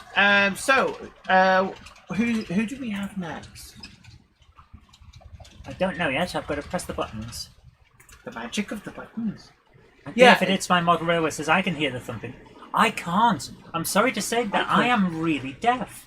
I think that. Oh, look at that! Look! You get. Oh my goodness! Eric Bray says, "Hi folks, can't make the next 2 Mondays. I'll be in hospital having surgery." Oh, I'm so sorry to hear that, Eric. And I hope it all goes well for you. Yeah, absolutely. Fingers crossed. I really hope that you come through okay. So, for those of you who aren't familiar, Eric Bray is Ham Shackleton. So, Ham Shackleton, get well soon. Absolutely. We've got Johan Swanepoel says it's South African, so definitely Right. South African. It looked cool. I I like the was it the Deltic style on the front with the chevrons? Well, it's whiskers, sort Whiskers, of. Yeah, right, yeah. Yes, actually, very similar. I thought I recognised it. So, I'm getting better at seeing some of these things. so we've got Larry Rogers So let's open this up. and H. Walker Steam and Heritage Railvids. Garden railways are amazing. You can do so much with them. Absolutely. Right. See, that wasn't a lower trumpet either. That was the chair. You'll be hearing a lot more of that because I've just got Jen a new chair. She's getting used to it. Let's put it that way. So, what we've got here is from Larry Rogers, conductor's view of the LARR from siding around both loops and back into the siding. Spoiler alert. Here we go. Oh, I do love these ride-on ones. Crossways Point Junction says, I'm in the hospital on Friday, having my heart stopped and restarted. And oh My goodness, get well soon. absolutely. Wow. And we've got We've got Iron Man in here. That's what Iron Man did, isn't it? And we've got Ressa Viva Train. Hello from France, they say. Ron B says a blue train. Ian Parker says Ali Pally. 1,000 ready-made buildings. A double stand 52. Wow. So yeah. Ali Pally. Oh look, real steam effects. Whoa, that is actually quite good. That is cool. But Ali Pally does. Richard Swiderski Okay, said, well- but Cam. Yeah, well, it was. So what we've got here from Larry Rogers, he says, hope this found you both well. The attached link is a video clip showing an NYC Hudson pulling out of the siding, taking a lap around both loops of the track and ending up back into the siding. You will see the layout from the conductor's point of view. This was filmed using Lionel's cupola cam caboose, also in NYC colours. Yeah, so we're basically it's like we're sitting in the cupola Right. of the caboose, Nice. which it was interesting because you all got caboose cam. Mel's big hello to you. Says, best wishes and I hope you are better soon, Ham Shackleton. Absolutely. Absolutely. Oh, Ed Ryder says, I think that was a model of the South African Blue Train, which is a prestigious Orient Express style service. That Nice. makes sense. That does make sense. A new chair with built-in whoopee cushion. Pretty much. I'm pretty sure the gas canister thing in it is going. No, it isn't. It's just right down at the bottom. Well, thank you very much for sharing that. That is cool. It's not finished yet. We're reversing into the sidings. Look now. at the video quality on this camera, though. That is pretty good, actually. For something that must be small enough to fit onto the railway, this is really good quality. Yeah. I do like the smoke unit that's in that train. It's actually quite effective. Everyone's saying, loving the live steam, yeah. Yeah, and a steam generator in a small model can be really, really hard to get right. Yes. But that actually is a pretty good one. That was brilliant. Thank you very much. So let me just check that we're coming through okay. Everything all right in the comms there, Uhura? I don't know. It's giving me adverts. No, I don't know. So, David Head is up next. He sent a message saying Mel's birthday gift, the Jenny Kirk wagon in Australia. Wow. Oh, this will be fun. And actually, it is working just fine. So, excellent. Fine. Okay, so this is. And actually, a few people brought Jenny Monday Club wagons for me to sign the box. I felt really, really honoured that people wanted my signature, my scrawl on their yeah, why would people want you to devalue their product? It's genuine Jenny signature. So there we have a Jenny Kirk mineral wagon in Australia by DT Head for Mel's. That's a lovely layout. I do like your trees, can I just say. And really, Dean Goods holds the Jenny Express. Yay! Oh my goodness. Express Jenny, no waiting. Larry Rogers says, the camera's about the size of a pencil eraser. That is amazing. That is pretty good, actually. Oh, wow. Wow, Again, the lighting on this. I think that's natural light, but it just shows natural light does so work good. really well. 2 of them! My goodness. Wow. Someone's been lucky. Yeah. Fitted with KDs. Perfect. That looks great. Yeah, it's a lovely loco as well. I do like that livery. But I particularly like the trees on this layout. Trees is something I need to do a video on. Oh, so Valley's 56XX says it's the wrong way up. What is? What's the wrong way up? Because it's in Australia. Oh!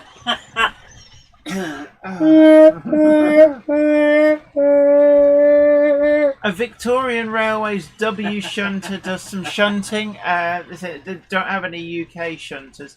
I like that. That's an interesting bridge. Very dramatic scenery going in here. So Darren Mould says Monday Club Loco next. That's a big investment, it has to be said. Oh, that's a dinky little shunter. I like it. Yeah, we're not allowed to say how much, because of the non-disclosure agreement, we're not allowed to say how much making these wagons cost. But I'm not sure we could do a local without mortgaging a couple of houses. You're talking about tens of thousands of pounds. And since we don't have a couple of houses, we might get in trouble if we mortgage them. That scenery is actually really impressive. And I always like that in a model railway. One for themselves and one for Mel's. Oh, brilliant! Fair enough. But yeah, no. Dramatic scenery with plenty of height is something that always looks really good. So I'm really loving this layout. I'm really loving the fact that there's 2 Monday Club wagons in there. I'll go back onto my bridge. Who's going back under their bridge? He asked why it was the wrong way up. Oh, sorry. What you'll find is that it's like jokes, just like... I take things very literally. And natural light does make it so good. And again, those trees. I love the trees. That is wonderful. Brilliant. Oh, I love the diorama. Those trees are really nice. Great back scene behind them as well. Oh, James Pett says, I'm just testing the automated announcements that I've been recording lately on my model railway. They seem to be working. Oh, excellent. Fantastic. You know, I really like the idea of just like a small sound box. You could probably do it very cheaply with a Raspberry Pi and a small speaker. Or a small speaker set that you could set to whichever one wants to go off. And you could make your own stuff. That would be so cool. Could do. Yeah. The train now departing. Yeah, is yeah, the okay. XX Andy service to Eindhoven. That kind of thing. But Jennifer Garrett says, wow, apart from Rule 1, quite a few British locos went to Australia. Yeah, Robinson 04's Pendennis Castle, Mersey Railway 064 tanks. Flying Scotsman got out there as well. Thank you for sending that over, David. There's also an Australian version of the Gronk for the Victoria Railways as well, I think. An Aussie Gronk. Cool. Yes. There's a Dutch Gronk as well. The Dutch Gronk, nice. Yeah, it goes...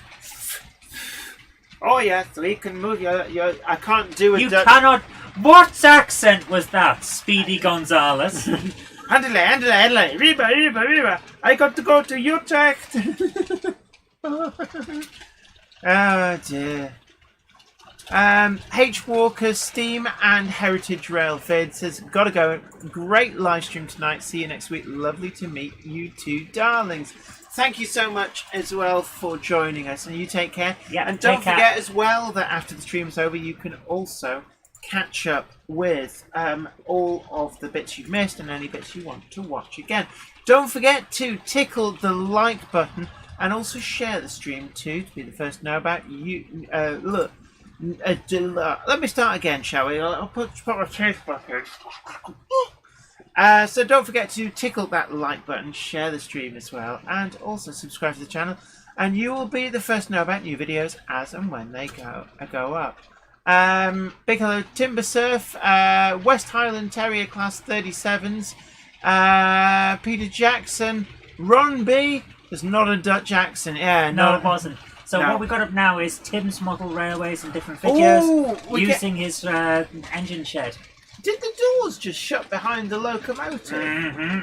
How does it do that? Shall we have... Oh, yes. This thing gets even better.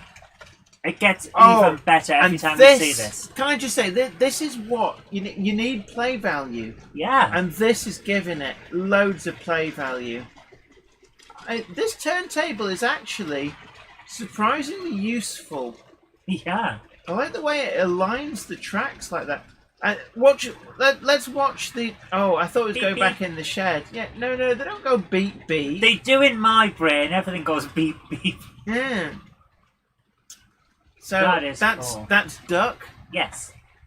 Dominic Z, big hello to our Kickline chorus. No, wait. You wanted to see that going again, so let's do that again. Okay. Yeah, let's see that again. So big hello to Dominic Z, our Kickline correspondent. Let's watch the doors. What happens with the doors? Does it actually just push its way through, or do they open somehow on a thing? It looks like it's automated. It does. It's weird. Maybe spring loaded. Let's watch it when it comes out. I suspect that they're spring loaded, but the locomotive moves them and then they close afterwards. Yeah. So, but wow, that is an amazing. You see, that roundhouse gets better and better every time. Yeah, like Jennifer Garrett says, love the turntable, the roundhouse. Yeah. Absolutely. I'm going to try and track down at some point that roundhouse kit, because quite frankly, I think it would form the basis of a really great installation, because with a bit of weathering, I think that would look really special, definitely. Steve Worthington, he says, if possible, could you show this earlier rather than later, as I have to drop the last 10 minutes of today's stream? Sorry, I've just remembered. I'm really sorry. Wally, so he is. I would blame Jenny for overrunning with her interview, but I can't blame Jenny because I forgot. Yeah, because I didn't overrun.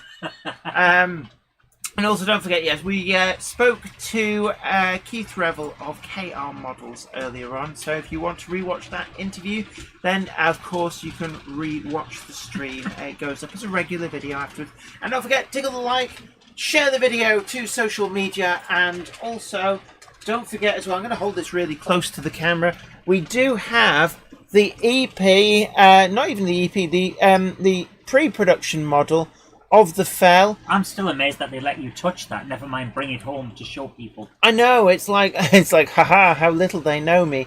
But it's actually a really great model, and I know that there's been some really unfair criticism by the usual suspects. You know, basically the two people who always, well, it doesn't matter, the manufacturer, a person, any creative project, they always poo-poo it, and the same people poo-poo Biggest Little Railway, Great Model Railway Challenge, Hornby a Model World, and everything else. So here we go. How cool is this layout? I love this castle. The castle I is... will be building that soon for you. Have you got the full thing, or just part of it? No, I've got parts. There are separate bits that you can use. And oh, 09, look, double fairly in the bug boxes. I've got them. So, Steve has sent us a message with this, saying, this week's contribution to the Monday Club is a short video of Thomas, Annie and Clarabelle, Percy, Emily and her coaches, Bill and Ben, along with some troublesome trucks running on my layout. I have a few more characters, but I've yet to run them. Are you hearing the music and Ringo Starr narrating? Yes, I am. At the urging of friends with grandkids, I recently purchased some Bachman, Thomas and Friends items. Can't say I'm thrilled with the detail on these models, especially for the price, but they have play value and are fun. Absolutely, and they are actually pretty durable, which is always important. Yes. I must admit, I keep meaning to look into getting Henry, although the price is like, oh, how much? Yeah. I love this layout. It's just nice. It's really nice. Simon Train's Model Railway Showcase says, I see that fell into your hands, Jenny. And okay, also, I'm going to put the link into the chat as well for this one. Absolutely, and just for anybody who wants to see it again, we've got the green top for the fell.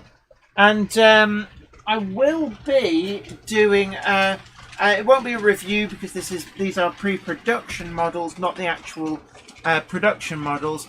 But I will be doing an overview of the fell in a future video. Really looking forward to that.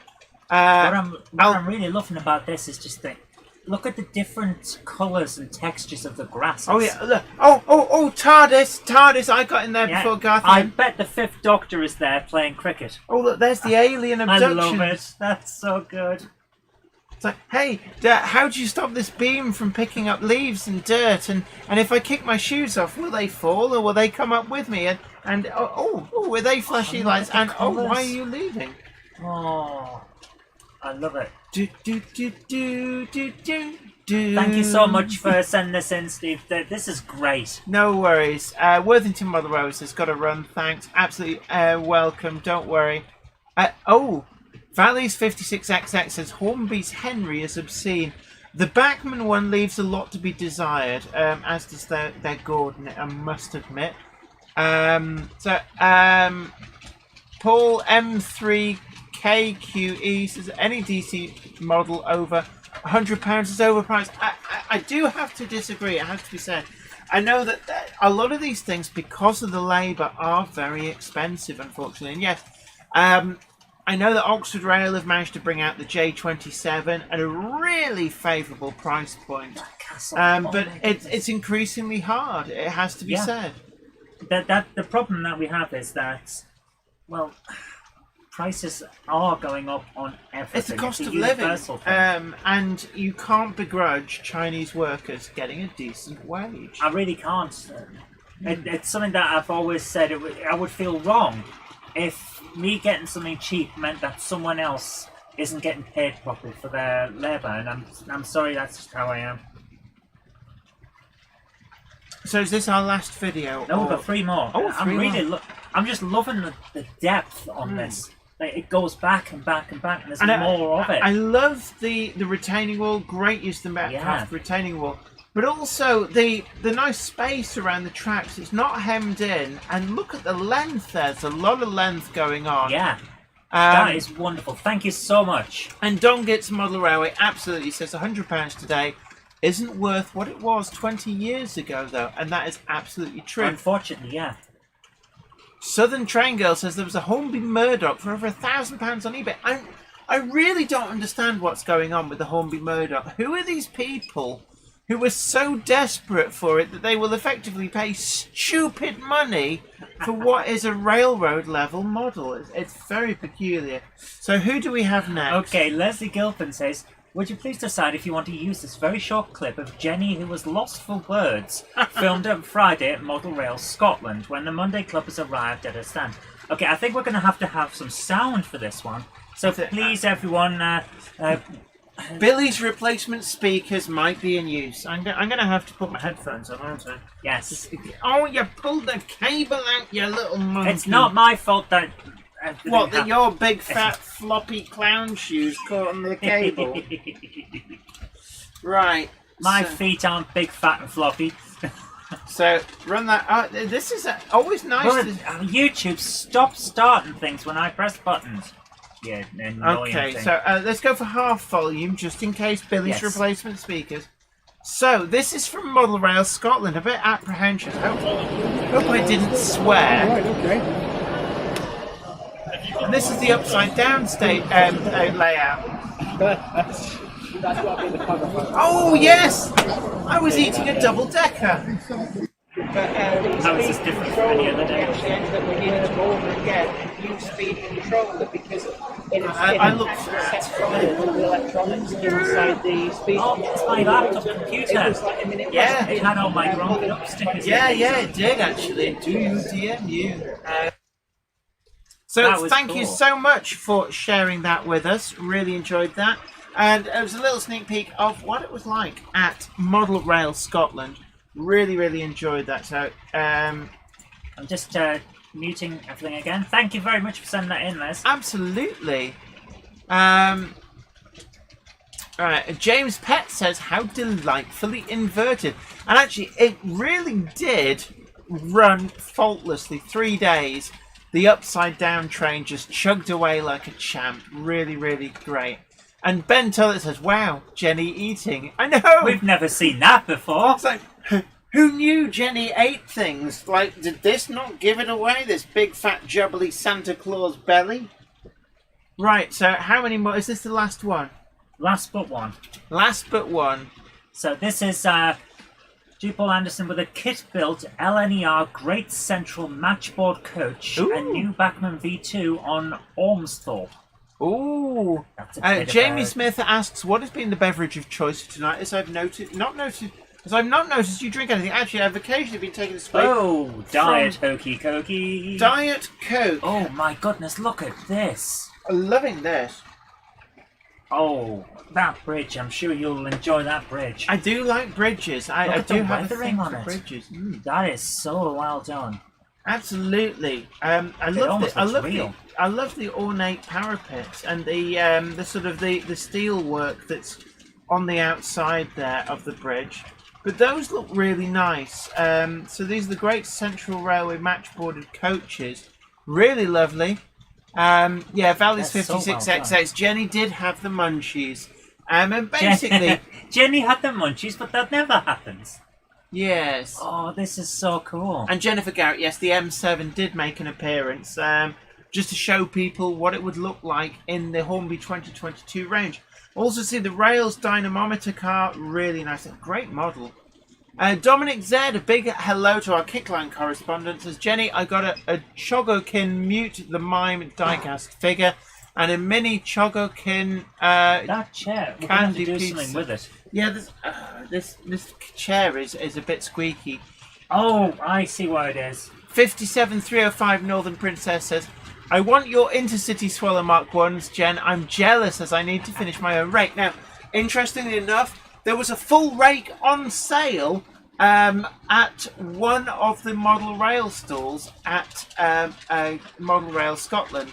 In fact, the one that was opposite Rails of Sheffield, I saw pretty much every single one of the Intercity Mark 1s. I love the weathering on that turntable. Absolutely. The bits of like grime and stuff that I love the in. track that goes through the pillar. Really nice, and you can see the subtle weathering on the embossed plasticard stone. Really lovely. That so was thank fantastic. you so much for sharing for that with us. 57-foot B set Suburbans, nice, says Valley's 56XX. Andy Brooks says, oh wow, I love the details on this layout. I'm loving the viaduct. Tullia 10 says the Peterborough show is one of the best. Certainly we're seeing the end of restrictions in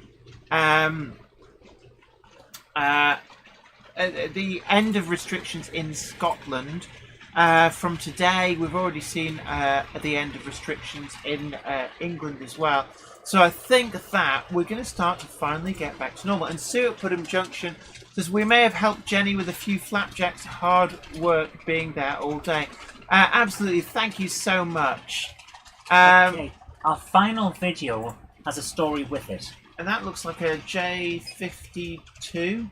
So this is sent by Joe Smith, and he says, Jenny and Zoe, great watching and listening every week for well over a year now. So can you press the button? Yep, pressing the button now. So we've got... wait, I want to share with you my late father, Tom Smith's layout. Oh. We had to take it apart 8 years ago before Mum moved house. Right. And his mum passed in November. So I'm really sorry to hear that. I really am sorry. And oh, I do like that colliery. And it was just taken apart due to space restrictions at the time. They couldn't store the layout board, so could only save the stock. Right. But this is the first video of some photos after his dad had added softboard to the layout. So this is actually really nice. Oh, look at that weathering on the walls, the chalk and everything. The little sailing boats as well.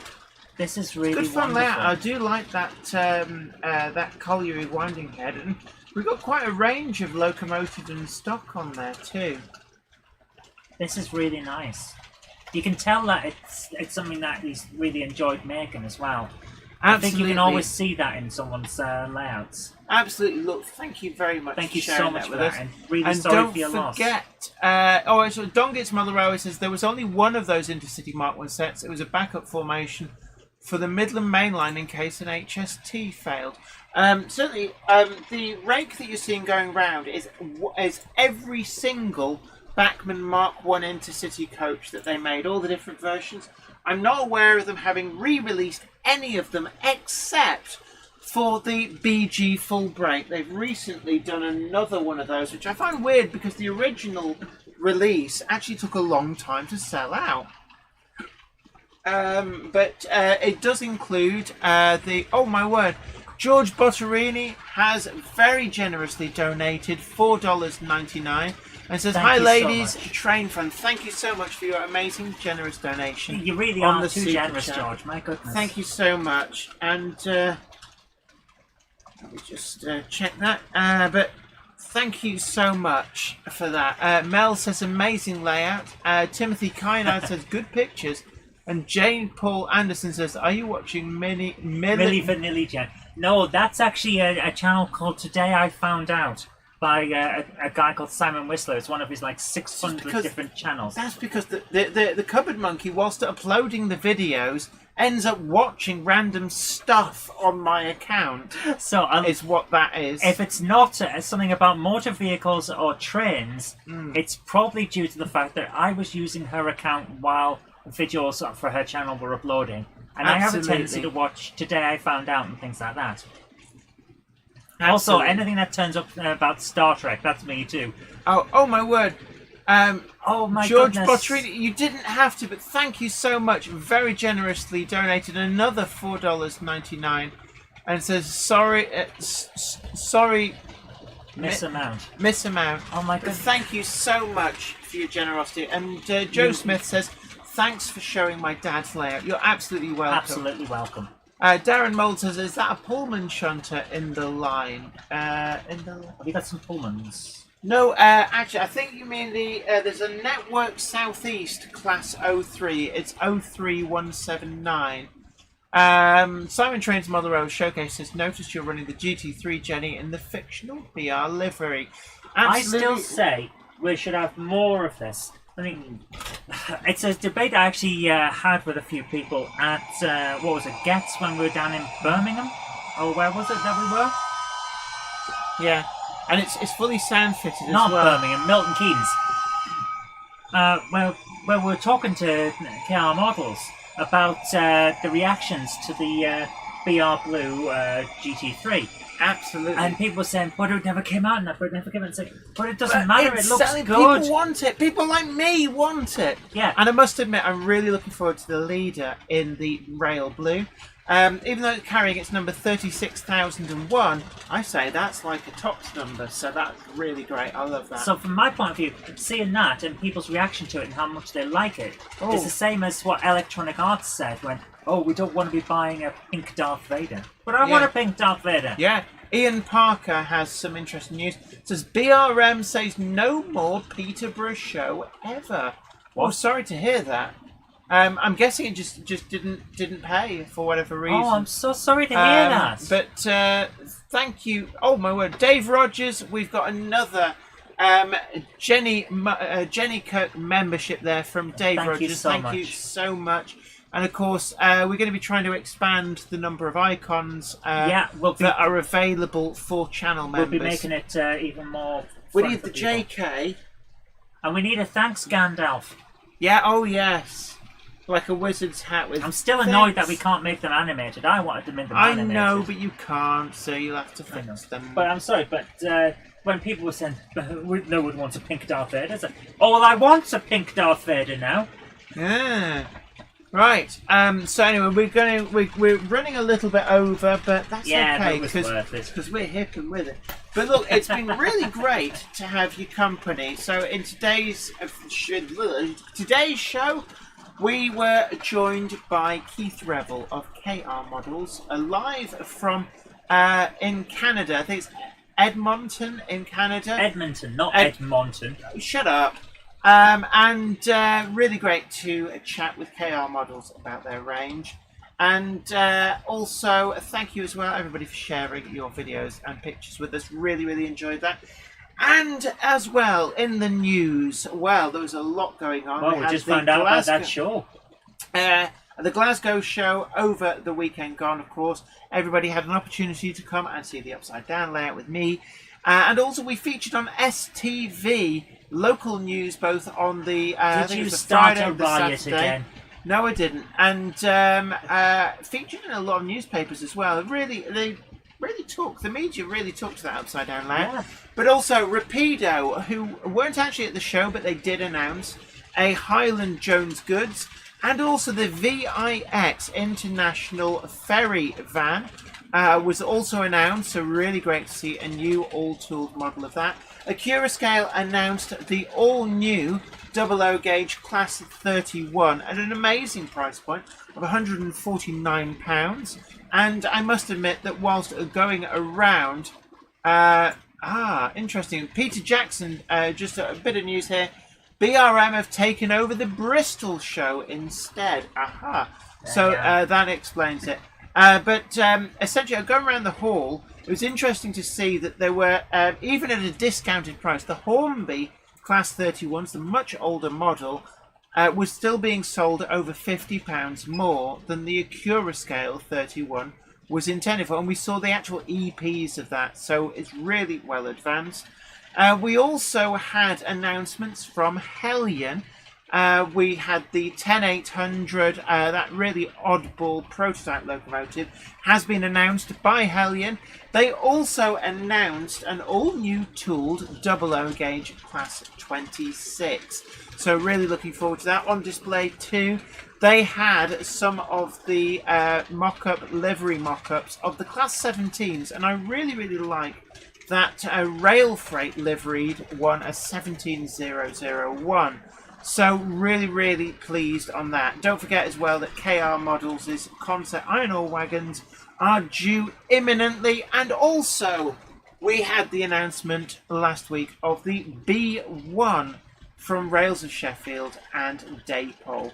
So we have been spoiled. There's been so much stuff being announced. So really looking forward to seeing some of those come on through. Jones Goods in particular, actually, I really do fancy one of those in the really eye-catching Highland Railways yellowy livery, of the kind that the actual locomotive that is preserved ran whilst filmed for those magnificent men in their flying machines. Also did an awful lot of rail tours across BR Metals too in that livery. J. Paul Anderson asks, Jenny, AR stroke, anybody knows when the Robinson A5s are out? I believe it's Q2 this year, but don't quote me on that. So pretty close then. Yeah, and also 57305 Northern Princess says, don't forget the class of 175 and 180 were announced too. Oh, was that Revolution that announced that? I'm not entirely. Yes, they did get announced, but I can't remember who by. And also, Bachmann had a special Collectors Club announcement of the Class 90 in DB livery. So Wow. really, we are being spoiled. But until next time, this is me, Jenny Kirk, and the Cupboard Monkey, unfortunately, saying a good night to you. It's been great having your company, and I hope you stay safe and happy modelling. But until next time, this is me, Jenny Kirk, saying bye for now. Bye-bye.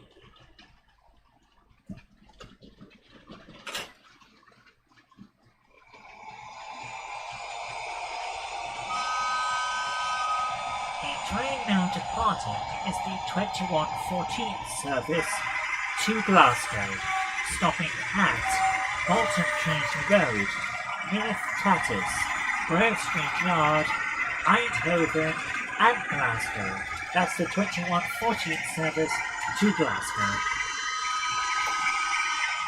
If you go up to the loft today, you're sure of a big surprise. Bum bum. If you go up to the loft today, you'll never believe your eyes.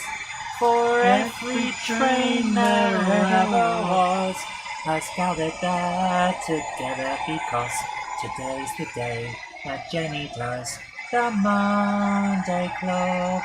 Good night.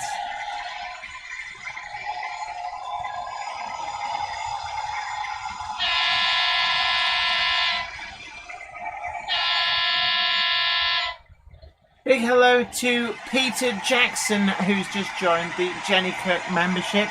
And just for you guys, I'm going to...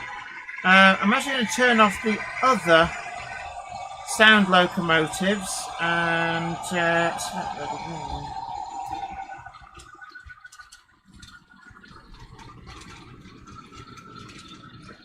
so, I'm just going to find it, and this is the sound of the Fell model. So, a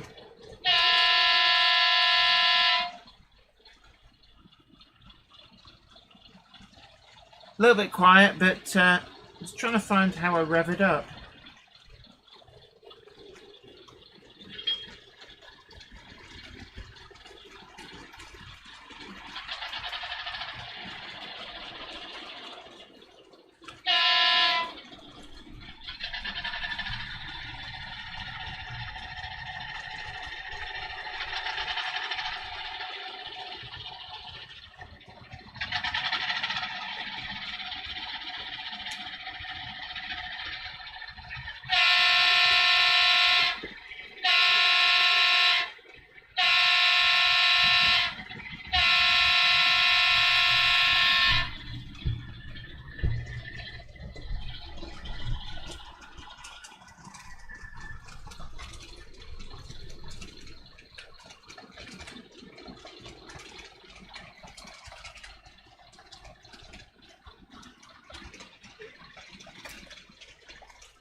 Good night.